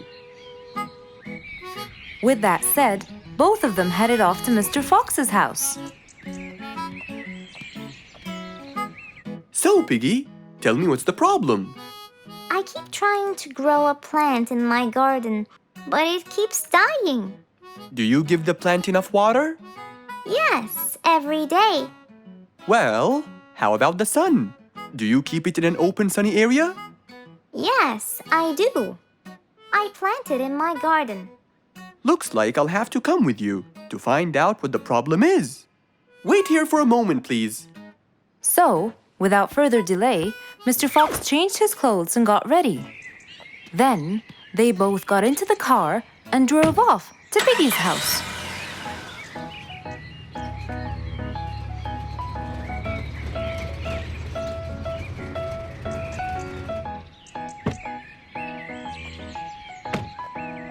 Look, Mr. Fox. These are the plants I told you about. Little Piggy, the plant you're trying to grow is ivy. And ivy likes to grow on something firm, like a gate or a wall. That's how they grow so tall. Ivy? I thought it was just an ordinary plant. Well, you can still grow it on the garden wall. Piggy, do you have a ladder?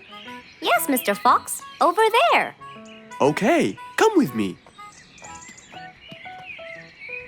Hand me the drill, please.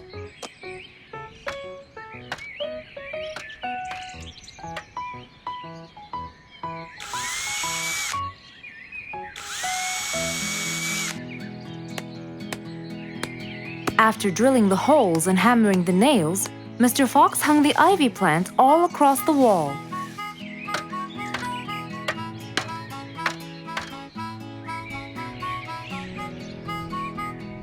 Now, when the ivy grows, it will find this wire to hold on to. I got it. Thank you, Mr. Fox. You're welcome. Take good care of it. After saving the plant and helping his friend, Mr. Fox took off. And that, my friends, was the end.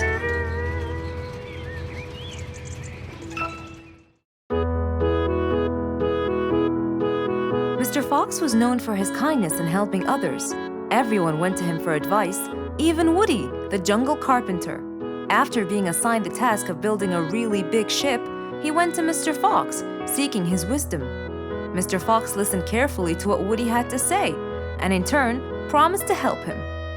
He started a research on shipbuilding, and after hours and hours of hard work, he finally got it. Yes! I've got it! But there is something I need to check first. Mr. Fox went for a walk in the jungle, looking carefully at every tree on his path. Then he stopped in front of one and said, Yes! That's the one! Immediately, Mr. Fox took a paint bucket. He wanted to mark the tree, so he wouldn't forget which one it was. After that, he got into his car and drove off.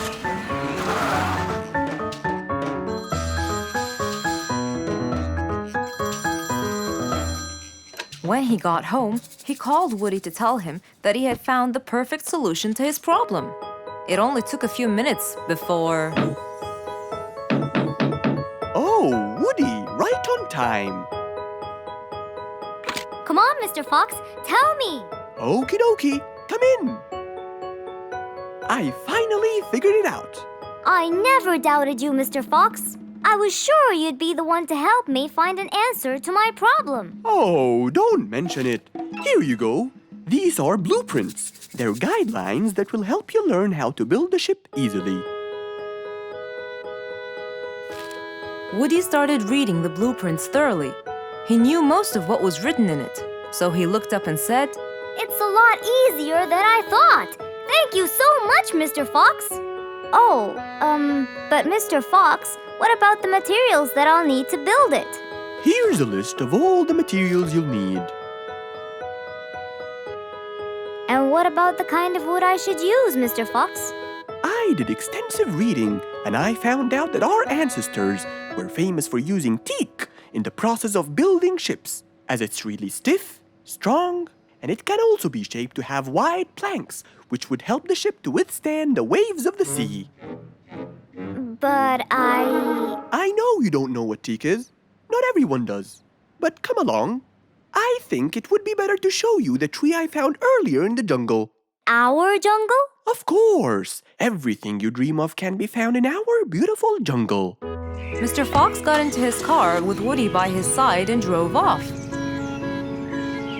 They headed towards the tree that Mr. Fox had marked earlier. Here's the tree. Huh? I have loads of that wood in my store, but I never knew that I could use it to build ships.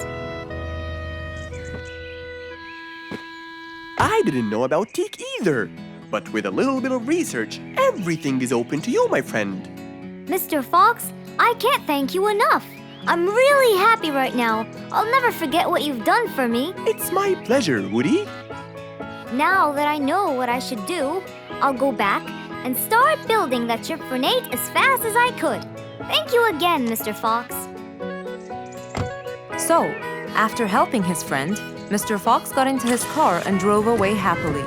You know, it's true what they say. A friend in need is a friend indeed.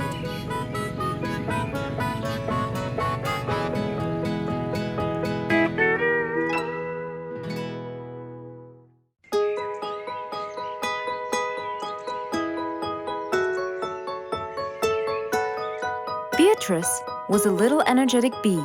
She wakes up early, eats her breakfast, and checks on her honey.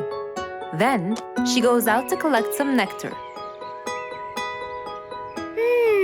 That smells great. I'll take some from here. Wow, that looks fresh. Here's my favorite type. And so, she went collecting all the nectar she needed, and when she was all done, she went back home. But as Beatrice came closer and closer, she could see that someone had been to the hive. Oh no! My honey! It's all gone! Who could have done this? Beatrice looked right and left, but no one was there. Sadly weeping with grief, she went to the place where she might find relief. Oh, Beatrice, how have you been? Mr. Fox! Beatrice, what happened? Someone stole my honey and destroyed my hive! Who would do such a horrible thing? I have no idea! I was out collecting nectar, and when I came back, I found... Calm down now, calm down. I don't know what I should do! Mr. Fox felt sorry for Beatrice. He kept thinking of a way to prevent this from happening again. Aha! I got it! You know who did this? No, but I can prevent this from happening again. Really? Really? Come with me. At once, Mr. Fox ran to his workshop. He grabbed some steel, some wooden plates, and his toolbox. He then hopped into his car with Beatrice by his side and drove away.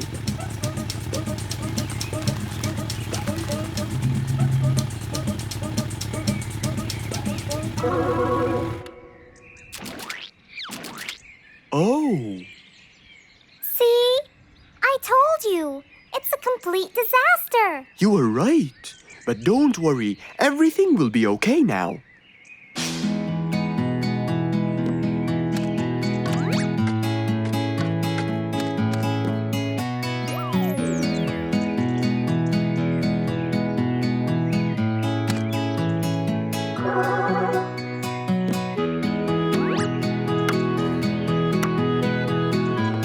Mr. Fox started to work. He got the wooden plates and built a box out of them, which he put on the tree branch. Then, he surrounded the box with steel. He made sure the nails went in properly and made a door for little Beatrice. Now, all done. Wow! It's amazing! Thank you, Mr. Fox. There, take this too. And what's this? This is the key to your hive, so no one would enter without your permission. Really? Oh, I can't thank you enough. Don't worry about it, Beatrice.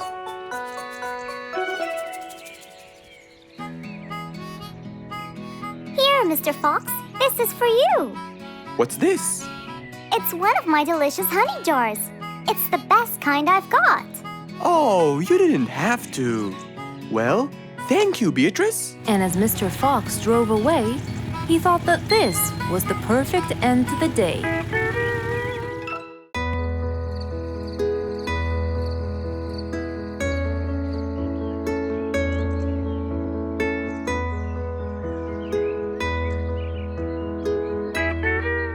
It was a bright, early morning. Mr. Fox woke up and went to wash his face.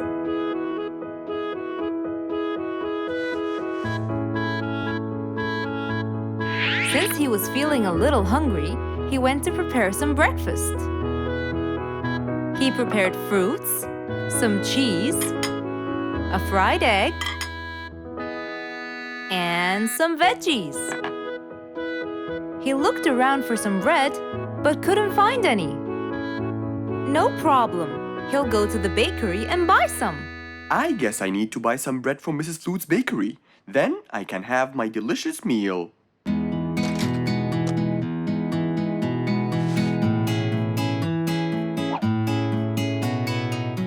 Ah, I'm very hungry. I'm sure glad the bakery is close by. I won't be needing my car.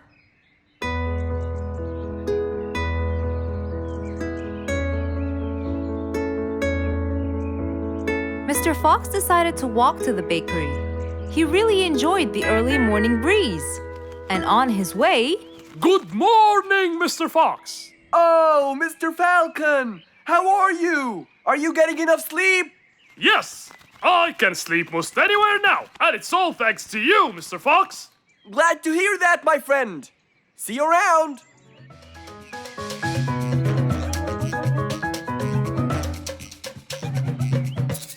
When Mr. Fox finally reached Mrs. Flute's bakery, he found a long line of customers. He got in line and patiently waited his turn.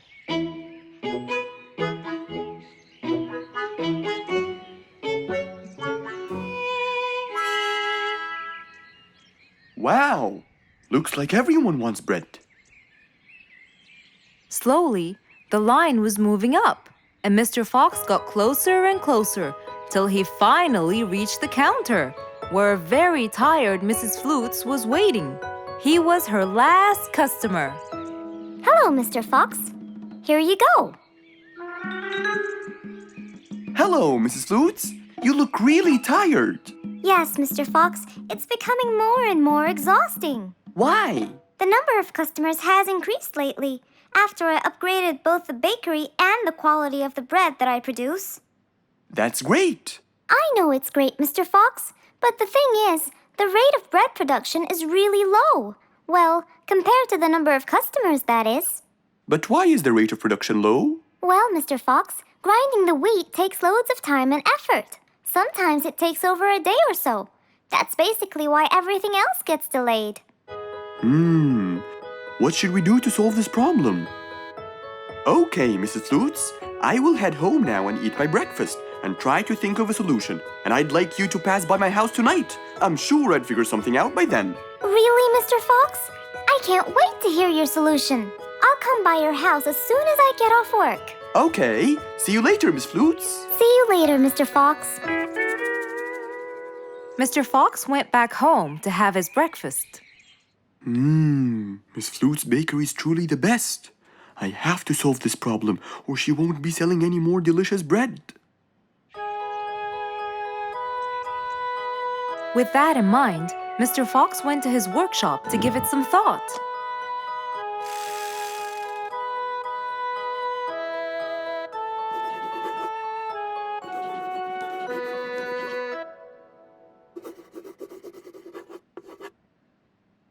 Finally, he had a great idea.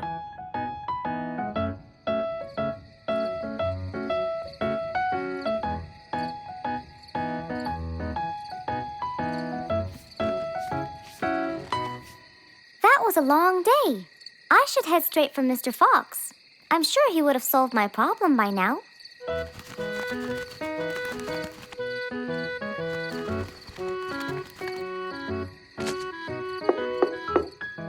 That must be Miss Flutes.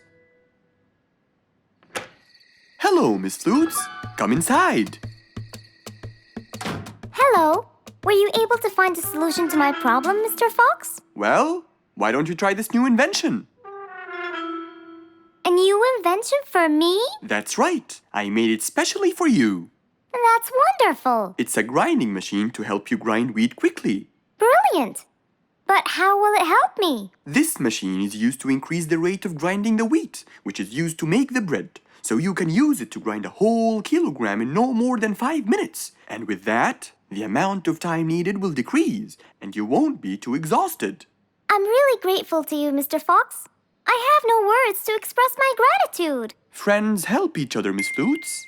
You're really kind and generous, Mr. Fox. I want you to start using this new device tomorrow, and I will call you to check in every once in a while. Okay, Mr. Fox, I will. I'll be going now. Thank you again. Goodbye, Miss Flutes, and have a good night. And so, Mr. Fox waved goodbye to Mrs. Flutes. Then, he sat on his comfortable sofa. He looked out his window and admired the jungle he lived in for so long. He happily thought to himself, I love helping my friends.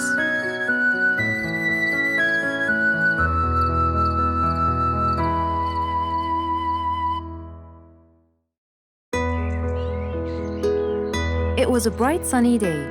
Mr. Fox had had his breakfast and was now out doing his morning exercises.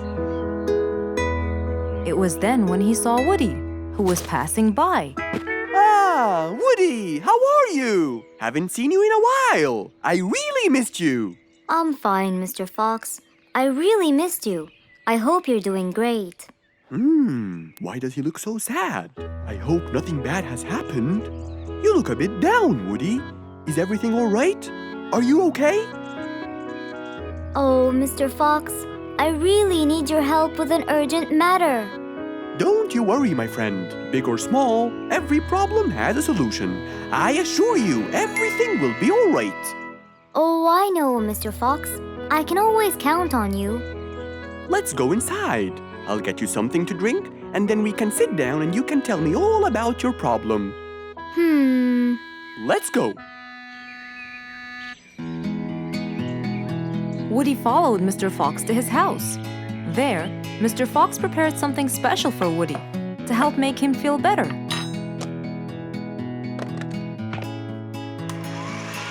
I made you some fresh orange juice. This will help you relax and cheer you up.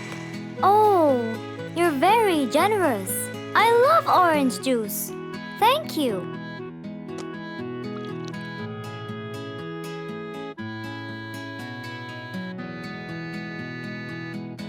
Mr. Fox, I'm really sorry to bother you over and over again, but I had no choice. Oh, no worries, my friend. You know, Mr. Fox, I'm the jungle carpenter. My business has been growing recently, and now I have many customers. Yes, you're a hard worker. You deserve it. I used to build boats for fishermen. I got famous for my skills, especially after I built Nate the fisherman the boat of his dreams. He went and told everyone in the jungle about it. They overwhelmed me with requests. That's fantastic. I'm really glad to hear that. But Nate came to me yesterday and asked if I could build him a ship. One big enough for him and all his friends, as he is planning to go on a fishing trip. It's for a special trip, he said. Yes, I've heard about that. Well, the problem is, I've never built a ship before, and I have no clue what kind of wood I'm supposed to use. I don't know what to do. How will I build him the ship he needs without the proper wood? Will you help me, Mr. Fox? Whoa, that's a serious problem. I'm gonna have to look through my books. Well, you're never too old to learn something new. I could use some time. I'll call you as soon as I find a solution. I will be waiting for your call. I know you'll be able to help me, Mr. Fox.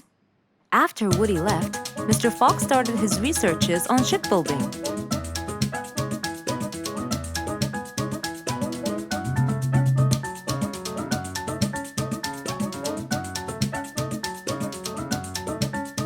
After hours and hours of hard work, he finally got it. Yes! I've got it! But what did he get? We'll find out in the next episode.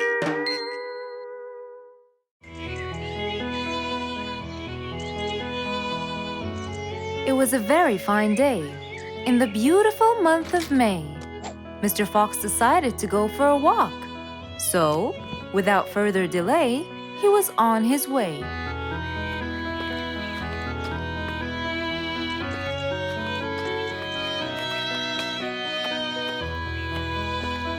While Mr. Fox was walking, enjoying the sun and the trees, he heard a quarrel at a distance and someone saying, Stop! Please!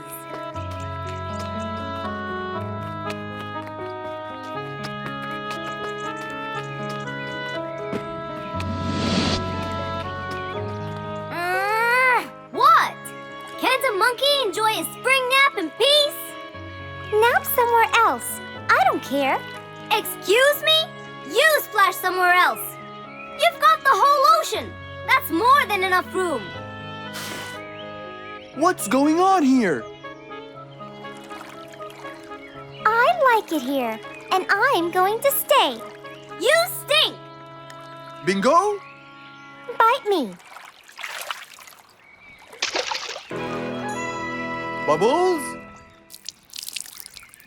I gobble you up, but I prefer a healthy diet.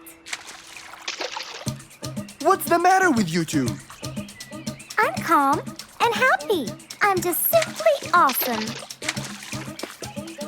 Mr. Fox! Can you believe her? Honestly, I don't believe the fact that you two are fighting in this lovely weather.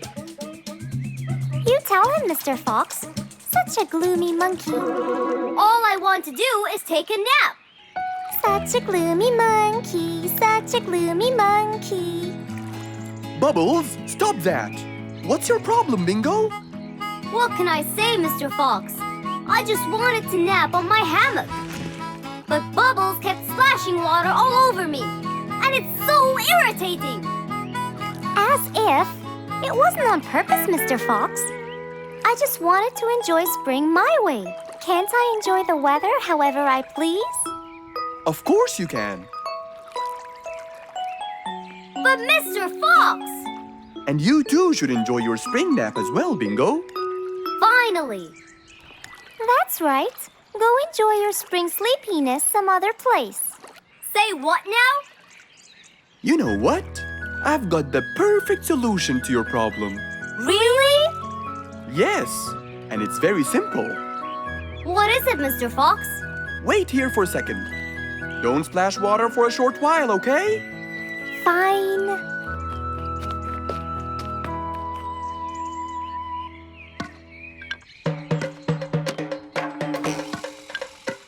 The hammock was very close to the lake.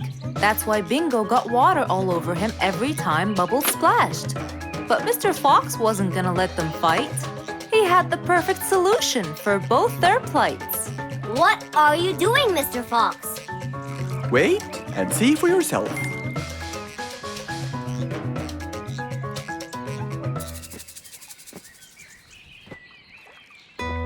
Let's see. First, we'll untie the hammock. 1, 2, 3, 4, 5.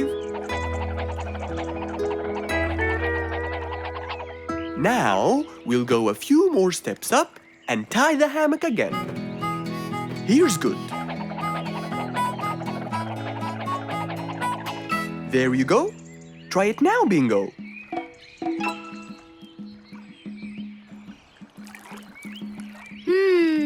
Very comfortable, Mr. Fox. I love it. And the air up here makes me sleepier. Bubbles, give me your biggest splash. Whoa! Ha ha ha ha ha. Whoops. Sorry, Mr. Fox. Don't worry about it. I feel fresh.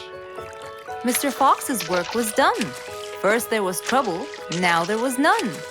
For there was indeed no better deed than rushing to help a friend in need.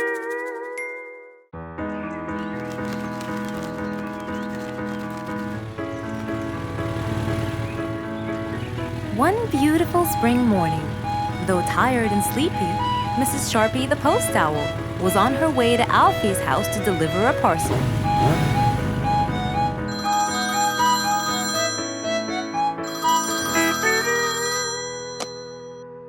This is Alfie. Who is it? It's Chip, Alfie. How are you? I'm fine, thank you. Great! I sent you the new sheet music, which you have to rehearse. Of course. I will as soon as it arrives. As soon as Alfie hung up the phone, he heard a knock on the door. Good morning, Mr. Alfie. I have a parcel for you from Mr. Chip. Oh, thanks, Sharpie. I better start. Alfie took the parcel and got out the sheets. And then he went off to practice. Alfie the sea elephant was relaxing on the seashore, for it was his favorite place to be. He loved playing his violin, but suddenly the strings became so thin. And as he gave it a hard play, the strings snapped, and Alfie's face turned pale gray. Huh? Oh no! Not my violin! It's my one and only hobby! What shall I do? Oh, I know! I must go to Mr. Fox! Alfie walked towards Mr. Fox's place, hoping that he could help and solve his case.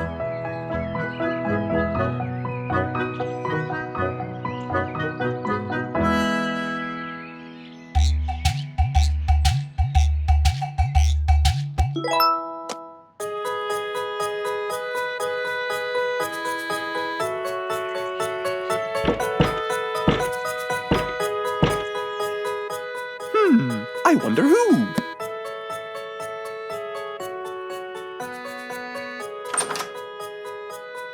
Alfie, our star musician. Welcome. Come on in. Thank you, Mr. Fox. Have a seat. Would you like some lemonade? Yes, please, Mr. Fox.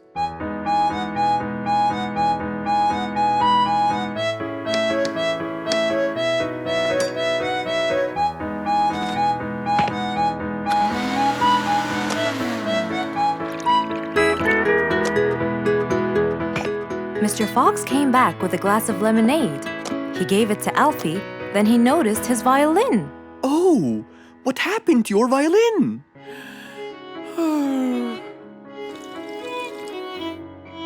I was playing by the seaside, and suddenly the string snapped. What do you think I should do? Well, we can simply buy some new strings and change them.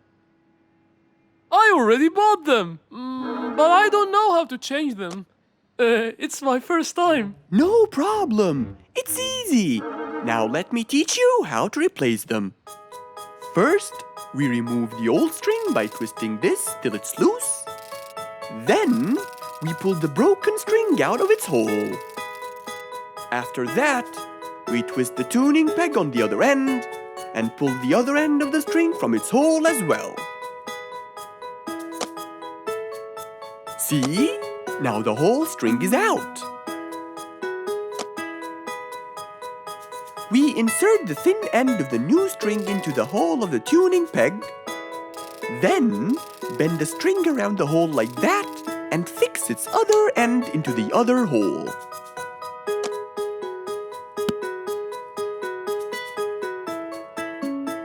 And there's the other string as well. Finally! Go ahead and play it. Okay.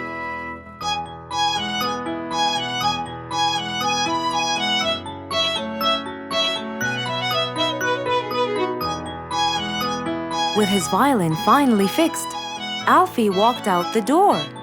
He went back to play on his favorite seashore.